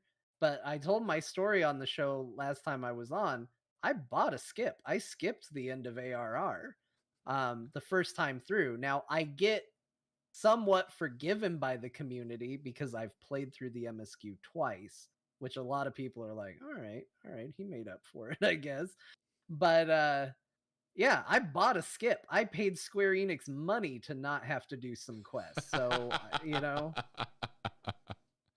No, it's fine. I just like to tease sometimes. And you know what? Right. The value was not very good because once I got to see how much I skipped, it was not a lot. I paid a decent chunk of money to skip not a lot of content. Oh, okay. Yeah. I haven't even looked into how they work. I've got a buddy who skipped, and he's so confused, and I'm just like, I can't help you. Like, what did you expect? But that's another good point. I saw chat mention that. I should have paid strong attention to your stream because even though I was in by the time I did the Ivalice raids, I thought those quests for the Ivalice raids were so boring. I don't know what the story is because I did not read it. I just clicked through the dialogue. I was like, no, thank you. I think want to go fetch your wine for your theater ship. I'm good. Not to turn this into like a whole segment about things in Final Fantasy 14 we didn't particularly love, but we have gotten asked a few times, hey, why didn't you do a follow-up video on Ivalice? And there's a reason. Yeah. There's a reason we didn't make another video about Ivalice, is because those raids are really good, like visually amazing. The fights are very cool, but the storyline, I was like, no, okay. I like the beginning. And I even like there was a fake out quest where you have to like go get wine and shit, which is like the biggest stall I've ever seen in a video game, but I actually like it. There's a lot of heart, and it's like legitimately funny. I think funnier than the Manderville stuff that everyone I think overhypes a little bit. Yeah, a little bit. Manderville gets a little overhyped. But the past the first wing, the story, the narrative of Ivalice completely fell off a cliff for me. I was just like, all right, I guess. Like it missed characters that I found compelling for me. Like I'm not. What I'm trying to avoid is saying like it's objectively bad. That's not what I'm doing. Like, but the characters just didn't grab me at all. So it just kind of all fell a little flat for me as a result. And when we dive deep on stuff, we always talk about the narrative. And Kyle and I kind of looked at each other like, do you want to talk about the narrative? No, well, neither do I. And we just decided not to do a video. So it's like the fights were good, and you can already have that experience. You can go watch us do the fights. Like, so. Yeah, may revisit it someday. If I ever play 12, if I ever play Final Fantasy 12, I'll probably start brainstorming a 12 / Final Fantasy 14 Ivalice video. But right now, Ivalice on its own, like I'm really glad I did it because those are some freaking good raids. But narratively wise, I could take or leave it. It's fine. And you guys did great during them. People thought it was going to be a wipe fest. That's the fun part about Ivalice. Oh, we got carried. Yeah, you can't put that on us. That's on our community. We 100% got carried. I went and looked up boss mechanics afterwards, and I was like, wow, I didn't do any of that. Yeah, those raids are wild for mechanics. When I played through, I was the guy that was like, I want to be prepared. I want to know what to do. So I watched the boss fight videos. And the first time I ever had toxicity in Final Fantasy XIV was the final boss of the Ivalice raids, because not enough people did the mechanic where they caught the little angels coming down, or whatever they are, the winged things coming down and landing on people. And someone just decided to get so mad, and they're like, if you're going to show up to the raid, you can at least watch the video. And I was like, I did watch the video, but the video was like 2 hours long and full of mechanics, and this is at the very end. I didn't remember all the mechanics. But that's the only time I've really had a toxic player experience in Final Fantasy XIV. And to be fair, the rest of the people in the raid were like, hey, chill out. I think the second time I ever tanked, I had a ninja chain pulling. And I was just like, could you stop, please, you nightmare person? Like, it was absolute flashbacks to World of Warcraft. Yeah, I'm going to run ahead, and I'm going to decide how much stuff you fight all at once. Yeah, and I've had that maybe 2 other times, but now I'm very used to tanking, so I'm like, whatever. I was going to chain pull anyway. Let's go. I guess you just feel like running ahead of me for some reason. And sometimes, you ever do that shit when Kyle's healing, Kyle will just let you die. Yeah, that's the fun part. That's where the power is. I'm just a DPS, so I just get to watch and hope that somebody learns the lesson the hard way. Yeah. I also did have someone get mad at me. Speaking of like early Final Fantasy XIV, like noob lessons that you need to learn. I did not know that Limit Break was shared with the entire party. And so I was in dungeons just hitting that limit break whenever it became available, whether it was on trash, whether it was on a boss, just gonna hit it whenever it's available. And finally someone was like, really? I was told pretty early on that it was shared, and so I have only ever limit broke once. I've done it once, and I died during the animation of it. Oh no. Yeah, because a boss line attack happened while I was channeling my limit break. So yeah, I've done it once because I started tanking, and that's when people were like, oh, limit break is shared, and You usually don't do it as tank. And I was like, all right. It's not on my bar. It's still not on my bar as a tank. I've removed it. Do not have it on my bar. So that's funny. Yeah. Now, anytime I try and always cap off any kind of critique about things in Final Fantasy 14 with the fact that it's like, you know how much of this game is like stellar? Like so much of this game is so good.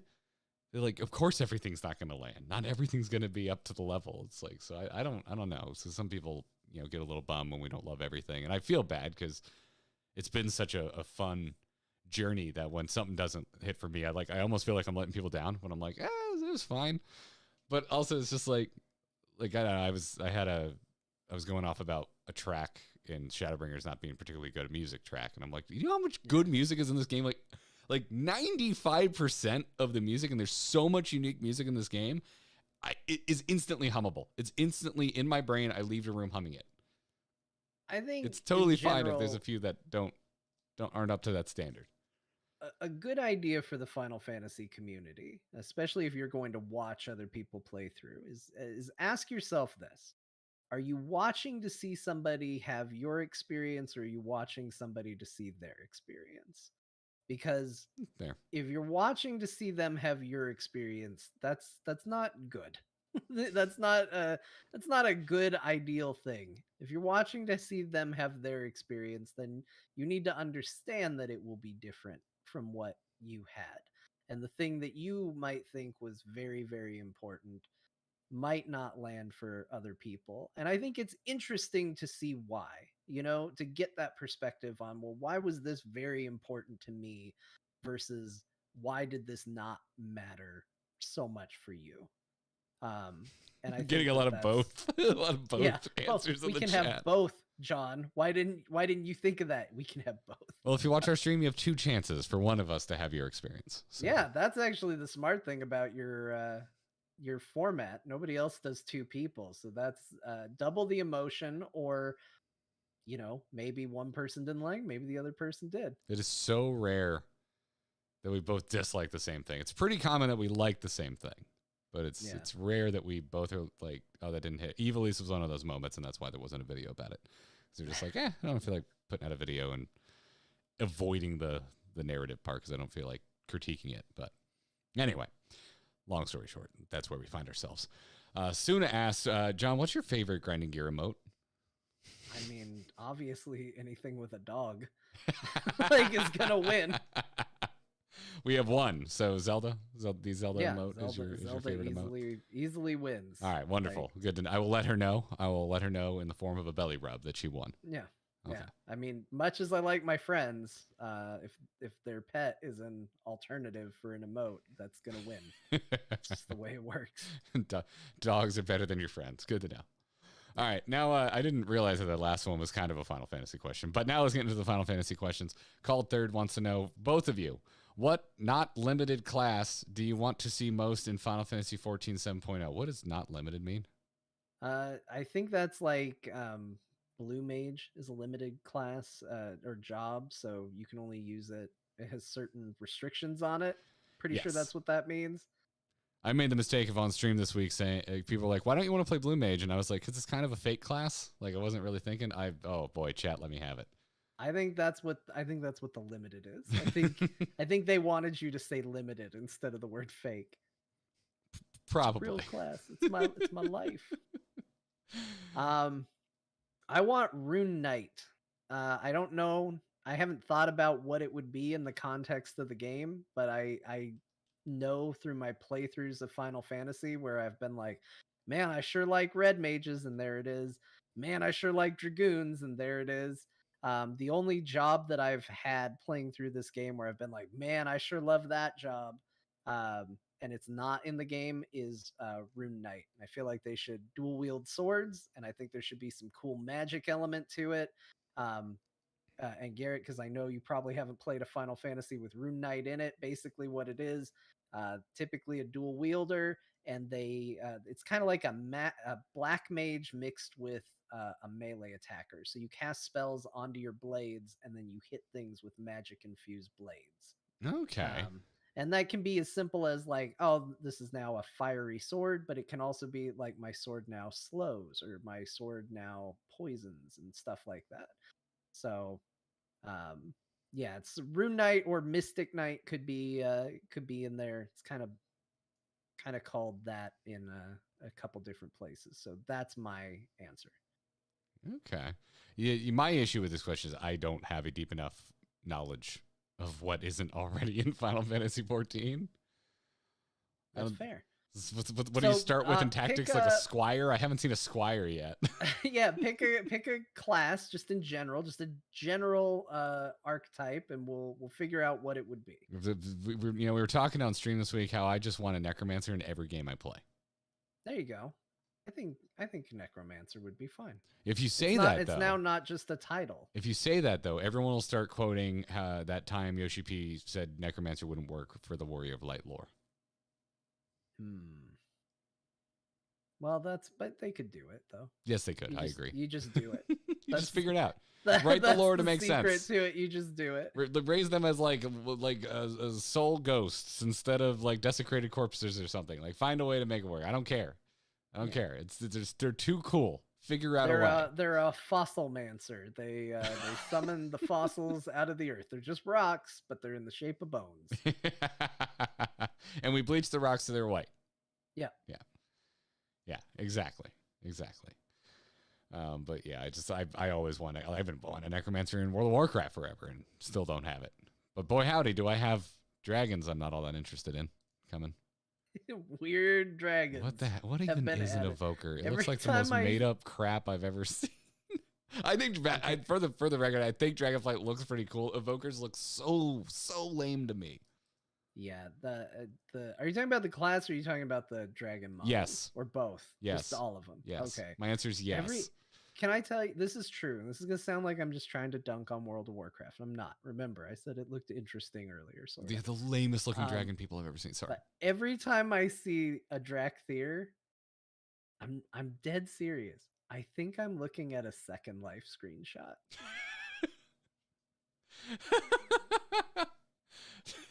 It's fair. It's fair. They're not monstrous enough. They're too humanoid. It's like all you had to work with was a human model. It's like you took the sliders from like a game like Skyrim and tried to make a dragon from a human model. Yeah. And it's like if my friend told me, hey, I modded dragons into World of Warcraft and this is what they put in, I'd be like, yeah. Okay. I see it. You did it. Good job, I guess. I'm not going to download your mod, but I'm glad that you're learning how to use video game. Yeah. But then I see the art, like the animatics they're doing right now. I love the way the Drakthir are looking at. They're not that far off, but the heads look a little more monstrous, and I think it makes the rest of the body look better for me. And the wings look cooler. The wings are so like soft and round in game. Yeah. And we look at the art of the Drakthir, they're like really segmented and like pointy and geometric, and they look more like monster dragon wings. I don't know. So I've been ranting about this on Twitter. I'll shut up now. But no, it's fair. I mean, they look like the friend that if a group of friends were standing around talking and they walked up, the conversation would just die.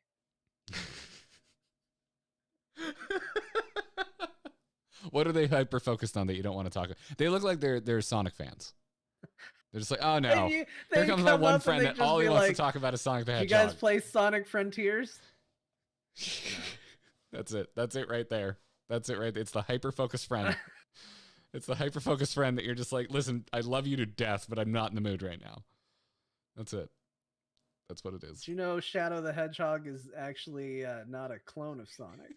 I don't know if that's true. I just made up Sonic lore. Someone out there's really mad. Yep. It's the awkward silence friend. That's what that is. We're just no one responds, and you kind of turn to the other person and go, anyway. Drogon asks, this is for John. Have you tried your hand at Savage rating, or are you in a static? If so, what's the most challenging content you've completed? And feel free to use spoiler-free abbreviations and gave some examples. I'm sure you know what they're talking about. No, I'm a scrub. So we mentioned this during Marvel Snap. I get heavy like grouping anxiety about things. Like I have to get over it. It was actually one of the biggest hurdles getting into Final Fantasy for me was knowing that I had to run dungeons and stuff to continue the story, I was like, what? Like, it freaked me out and scared me off the game for a while, because I do get very high anxiety about grouping up and playing with other people. And Final Fantasy has been an exercise in getting over WoW brain for me, which is like just the assumption that certain content isn't for me because I didn't like it in WoW.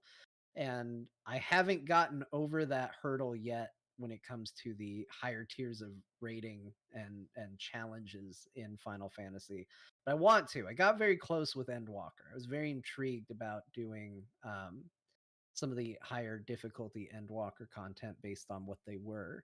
And but I just didn't do it. And I know that, like, the way it works, if I had known how it worked when it was more relevant and first coming out, which was this nature of their groups that just run practice groups where they know they're going to wipe, they're not there to try to complete it, they're just there to learn the fight, I probably would have gotten into that because that sounds very like inviting to me. And like, oh, great.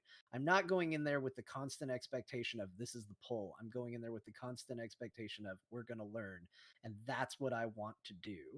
I would have probably gotten into it, but I didn't learn that until like months after Endwalker was done. And then I saw somebody talk about it and I was like, oh, I should have done that. It probably is still going, but then it felt too late. And now I can't play it all because I got to adjust my bars first. And who knows when that's going to get done. How's that gold saucer meta treating you? Oh, gold saucer's great. I haven't won the lottery yet, but I'm going to keep trying. Called Third wants to know, what class have you expected to arrive in an expansion that didn't, if any? I haven't, because Endwalker was my first expansion that I was in with, and I already knew what the jobs were at the time that they were coming. So I didn't have any expectations for it. I will say, just to kind of give an answer to this question where I didn't have one, being on the periphery of MMOs, I would hear things about certain expansions and stuff like that. And being a big Final Fantasy VIII fan, I did hear that Gunbreaker was getting put in the game, and it was like, oh, you're going to get to use a gunblade. And I did have the expectation that that would be a DPS class. So when I got in and found out it was a tank, I was very sad. I'm so sorry. That's, I guess, sort of an answer to your question, roundabout.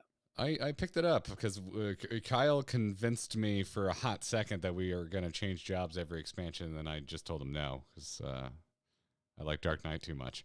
But I did for a couple weeks there switch to Gunbreaker, and I was like, oh, it's not that far off from Dark Knight in terms of how it plays as a tank, and I just like Dark Knight better. But Gunbreaker's cool. They've got really cool spell effects, like really cool spell effects. I did play it a little bit eventually as I got more comfortable doing other things in Final Fantasy. It's got so many buttons. Like I am slow to adapt on having lots of hotkeys. Final Fantasy has definitely made me step outside of my comfort zone with that. Dude, I just did 2/3 of the Scholar arcs yesterday on stream, which means I now have a lot more Scholar buttons than I started with. Yeah. It's too many buttons. What the hell? A lot of buttons. It's too many buttons. Why are there so many buttons? I know. And it's a problem for me because, again, not to always bring it back to WoW, but like WoW, my rotation was like, 3 or 4 buttons and maybe you click something here and there. That's about all the pressure you needed to feel towards Depending what class you're playing, but yeah.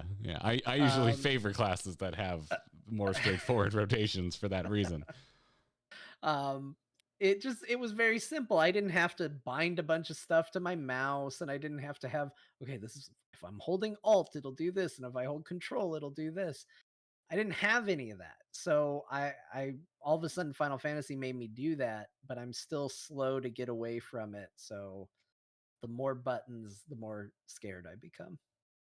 And Gunbreaker's got a lot of buttons. Yeah. I'm really enjoying the Scholar story, but I think I'm going to grab a white mage after this. I'm going to do any healing. Yeah, it's a bit much. It's a little scary. Where we leave off here? Sorry about that. Kendrick said, I'm thinking about how Final Fantasy is known for being a very emotions-heavy game. John, have any other games made you emotional? Oh yeah, lots. I was just talking about this with my stepkids today. Talking about how I'm a big crier.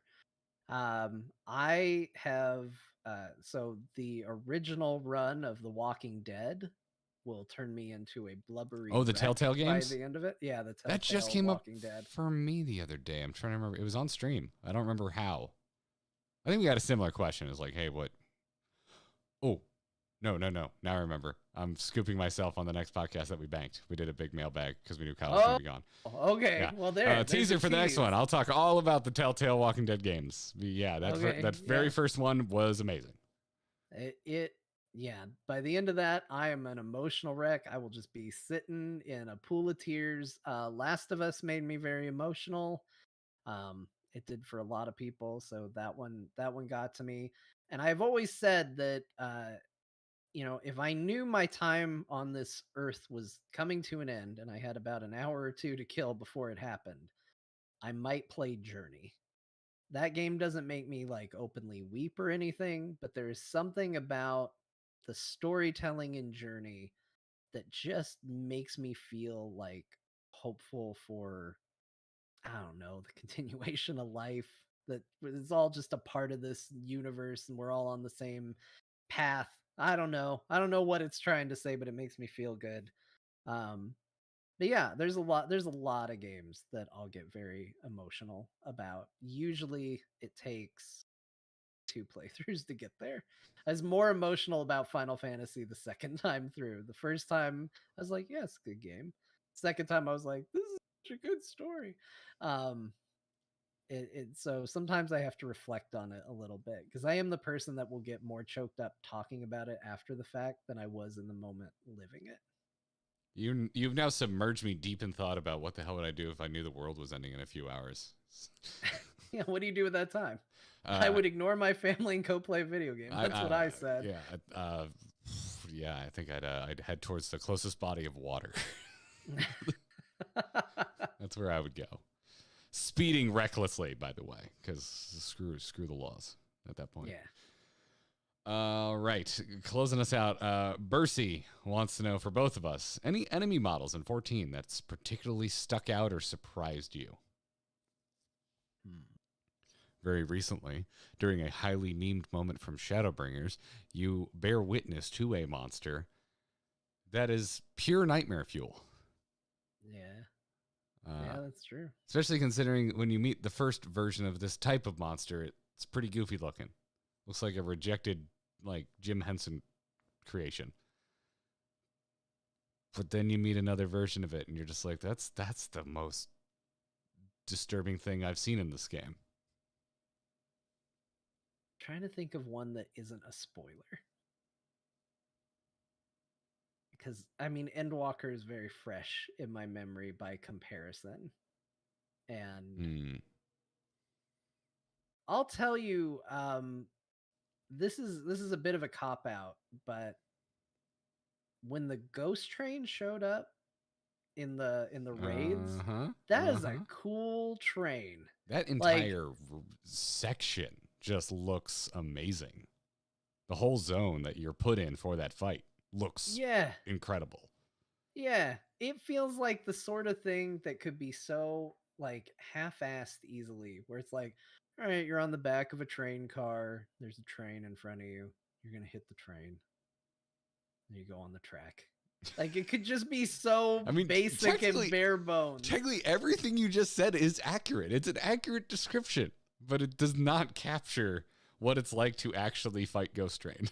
But the train is so cool looking, and sometimes you're alongside of it, and sometimes it's ramming you, and sometimes you're inside it, and it's got a full little car. Of it.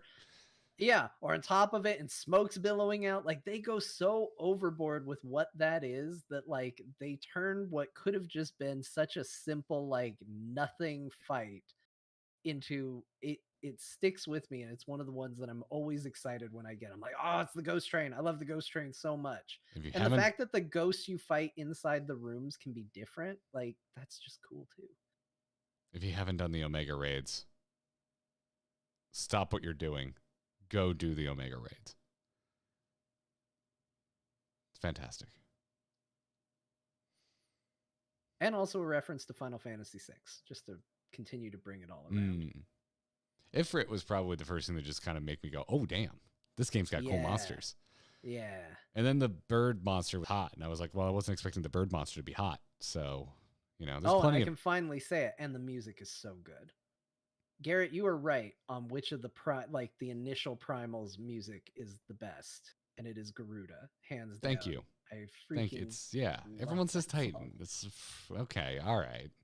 Then everybody wants to be wrong. Listen, Titan is a good track. I'm not gonna, but I do think it's a bit of a expected answer at this point.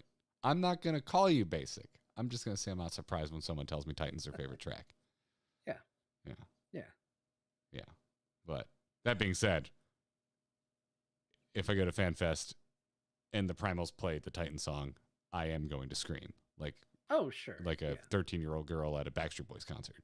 So, you do what you do.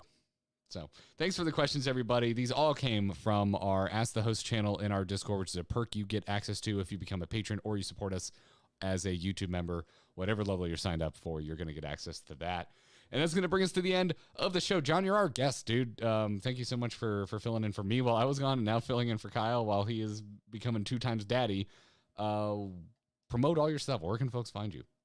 All right. Well, until it all self-implodes and goes away, follow me on Twitter at Jon_Jagger. You can find out what I'm doing there. Again, until otherwise, who knows? But you can also catch me on Twitch playing through all the Final Fantasies. That's at Craftless Rogue on Twitch. You can also check me on YouTube, Craftless Rogue on YouTube. That's where all the VODs of those playthroughs for Final Fantasy are at and live. And yeah, I think that'll cover it. That'll cover everything. And listen to Coeurl. It's a video game later podcast. Today if you're watching live. It's later today. And I appreciate that Garrett was kind and didn't make me talk about all the exact same things we'll talk about on Coeurl. So I get a variety of topics. I don't know what you're going to talk about, so it was happy accident. Yeah. But anyways, and a big shout out to our patrons for supporting us on Patreon. Please go check it out. Supportourbromance.com. This is what Kyle and I do for a living. And our Patreon is the #1 way we, get paid to continue doing it for a living. And thank you to our most recent patrons. Thank you to Leith Abzal. I remember that name. Nice to see you. Josh D and Joshua H. A couple of pair of Joshes signing up this week. Thank you so much. We really appreciate the support. And again, if you're listening, you want to become a patron, check out supportourbromance.com. And there's also a very special level of patron that we thank each and every episode, and those are our legendary level backers. Sean B., Mike R., Stephen J., Wayra E., Das, Cheesy Bob, and Sean with an EAB. Thank you very much for the support. All of you, if you want to become a legendary level backer, all the info can be found on our Patreon at supportourbromance.com. Also, if you watched Wednesday's video, I put up an uncut version of my art talk. That was a small section of Wednesday's video. That's up for epic level patrons and above. That's a $5 level and above. It's over on our Patreon right now for you to watch. A lot of folks wanted to see it, so I was like, okay, here you go. Here's the uncut version. I thought it was a little too long for the YouTube. So I dug it, man. I thought it was good. I liked it. You can see a lot of creators talk about a lot of things out there, but you brought an expertise and an attention that I don't think has been shown, that I think is uniquely your own. And thanks, man. That was great. I'm glad you dug it, and hopefully other people dig it too. Go watch our latest video at youtube.com/AmuTV. That's where you can find the live recording of not only this podcast, but our Final Fantasy XIV streams, as well as our videos that upload every Wednesday morning. Working on something special for next week since it's just going to be me. You should tune in. I am fully going to hold this channel hostage with something that I want to talk about, and that's what's going to happen next Wednesday. You can follow me on Twitter at GarrettArt. You can follow Kyle at Kyle Ferguson. You can get our merch at buyOurBromance.com. That is our new store. Newish. Go there, get a sticker, get a shirt, buy our Stormblood print. Check it out. Looks great. That's going to do it for this episode of the Grinding Gear Podcast. Until next time, GG.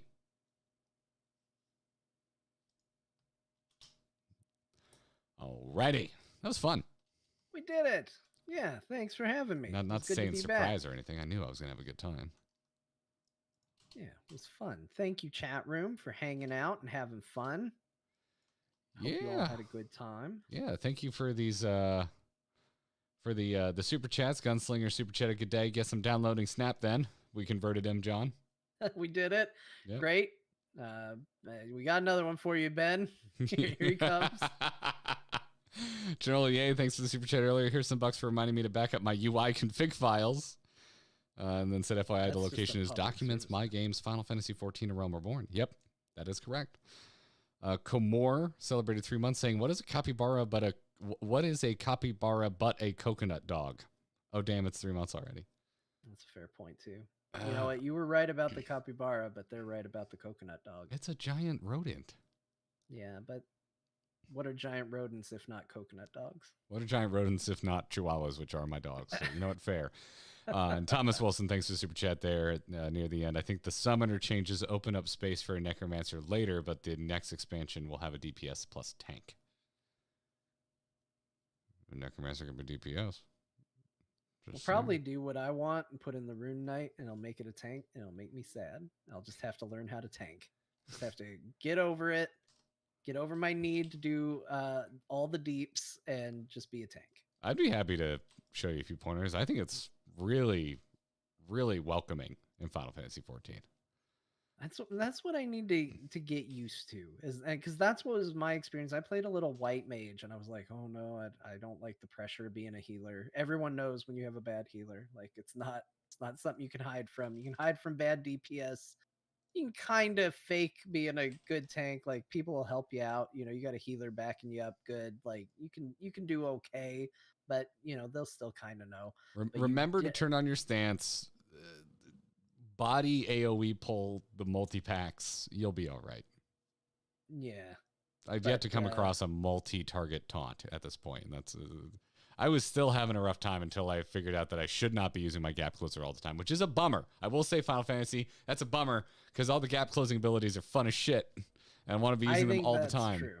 Yeah, you want to open by like leaping in. Like I think 100%. They should give all the tanks a variant of that. Like maybe you don't get 2 stacks like you do of your regular leap, where when you land, it does like an AoE on land. Like just give me that. Yeah, that would be great. That's all you need. Yeah, that's all you need. It's too cool. It's how everybody wants to pull, but we're told not to. And yeah, it's lame. Hey, if you're the tank, you want to go from the waiting line where everybody else is to the boss's face as fast as possible, and that just makes sense. Yeah. Also, tanks in this game do pretty decent damage. Like I've finished so many bosses as the last person up. It's good. So really, if you just think about it as DPSing, but the boss faces you, that's true. You know, I think you'll do all right. I get a lot of mileage out of the plausible deniability of who's not doing their job. I do sometimes get a little absent-minded while I'm raiding. Oh hell yeah! Well, man, seriously, if you ever want a crash course in tanking, I'd be happy to. I would appreciate it because I want to learn it. I want to get all my jobs leveled up, and then I don't care what they at because then I can play all the jobs. I was doing okay with healer, but I did have a bad experience with healer, because I was learning white mage, and this was right at Endwalker's launch, so healers were instant queue. They still probably are, but I mean, like, they're tanking DPS for days. And I queued up, I get a group right away, and I just kept getting like Sastasha or Copperbell Mines, like all those early ones. I kept leveling up, so much XP, and then all of a sudden, and I was just using the same abilities. And then all of a sudden I got one that was current to what my current level was, and I hadn't used any of these new abilities that I had unlocked, and I didn't know what to do with them. And I did not heal well. Nobody said anything mean, but I knew. Yeah, I'm staring at all the stuff I just got as scholar, just being like, how am I supposed to parse this? Yeah, that's basically how I felt. I was like, there's so many heal buttons. Are you going to give me another damage button? No, just different variants of heals. I guess that makes sense, but I don't know when to use which one. I was just like throwing AoE heals on people because that seemed like the thing to do. And then I was trying to DPS because I knew that was expected of me. And then people were dead, and I felt bad. Yeah. I didn't feel like I leveled up with it because there was just that weird jump. It was like, oh, you're just healing the first couple dungeons, and then all of a sudden it was like, okay, now you're healing a much more advanced dungeon where we're going to ask more from you. And I didn't have that gradient of learning curve. And then I got scared away from it. Yeah, that's kind of where I'm at. I think too, Dark Knight has a really good onboarding process, like because you start later, and I feel like it does a good job of kind of slowly dishing out your abilities, but also it's much more straightforward. And so when I was learning it alongside chat and chat was trying to guide me, it kind of worked. And so as all the scholar stuff was just getting dumped on me like in buckets yesterday, I was kind of expecting like, oh, I'll just look at chat, they'll figure it out. And there were just so many different things pertaining to how different things work that I was like, oh, this isn't like Dark Knight at all. There's too much nuance. And I know it's a joke. Chat. Everyone's like, you can't learn classes from chat, but I'm like, I more or less learned Dark Knight from chat, but I guess I can't expect to play with chat. Like I played so much, and in fact, I think this is even advice I gave Kyle at one point, and then I had to take it back. Because Kyle was like, hey, what's the deal with materia in this game? I was like, don't worry about it. I was like, nobody does anything with it. And I made the mistake of saying that on stream at one point. And people were like, excuse me? People use the materia system, John. And I was like, oh, they do? They're like, yeah, we use it all the time. And I was like, well, it seems complicated. And they're like, it's really easy. And they walked me through it. And I was like, oh man, this is really easy. This is way easier than what I thought it was. Huh. All I needed was chat to just guide me through it. And then I think I sent Kyle a message. I was like, hey man, remember when I said nobody does the materia thing? Like, people do it, but it's easy. And I think I wrote up a guide to help him do it. And I've been avoiding it just because I replaced armor so quickly that I'm just like, what's the point? It feels like gems and WoW. It's like, I'm not going to bother because until I'm... It definitely doesn't mean as much until you get to end game. Like, you can get away with it for a good long while. Then the nice thing is the money, like depending on how much you want money. But it's it is one of those things where like, but I was at end game being like, nobody uses materia. Nobody does this. Yeah. I got told otherwise. I was wrong again. Well, anyways, dude, thanks again. Chat, you've been awesome. Thanks for hanging. I've got a wedding this weekend. I'm going to be streaming Monday, a little earlier than usual, because then I got to catch a flight to go host a Hearthstone thing. But expect to see an earlier stream on Monday. So we'll see you then. Watch Coeurl later tonight. It's a freaking awesome show with John and two of my other favorite podcasters. So, yeah. We're going to bring the stream down now. Thanks again, everybody. Thanks, Have a good weekend. Bye.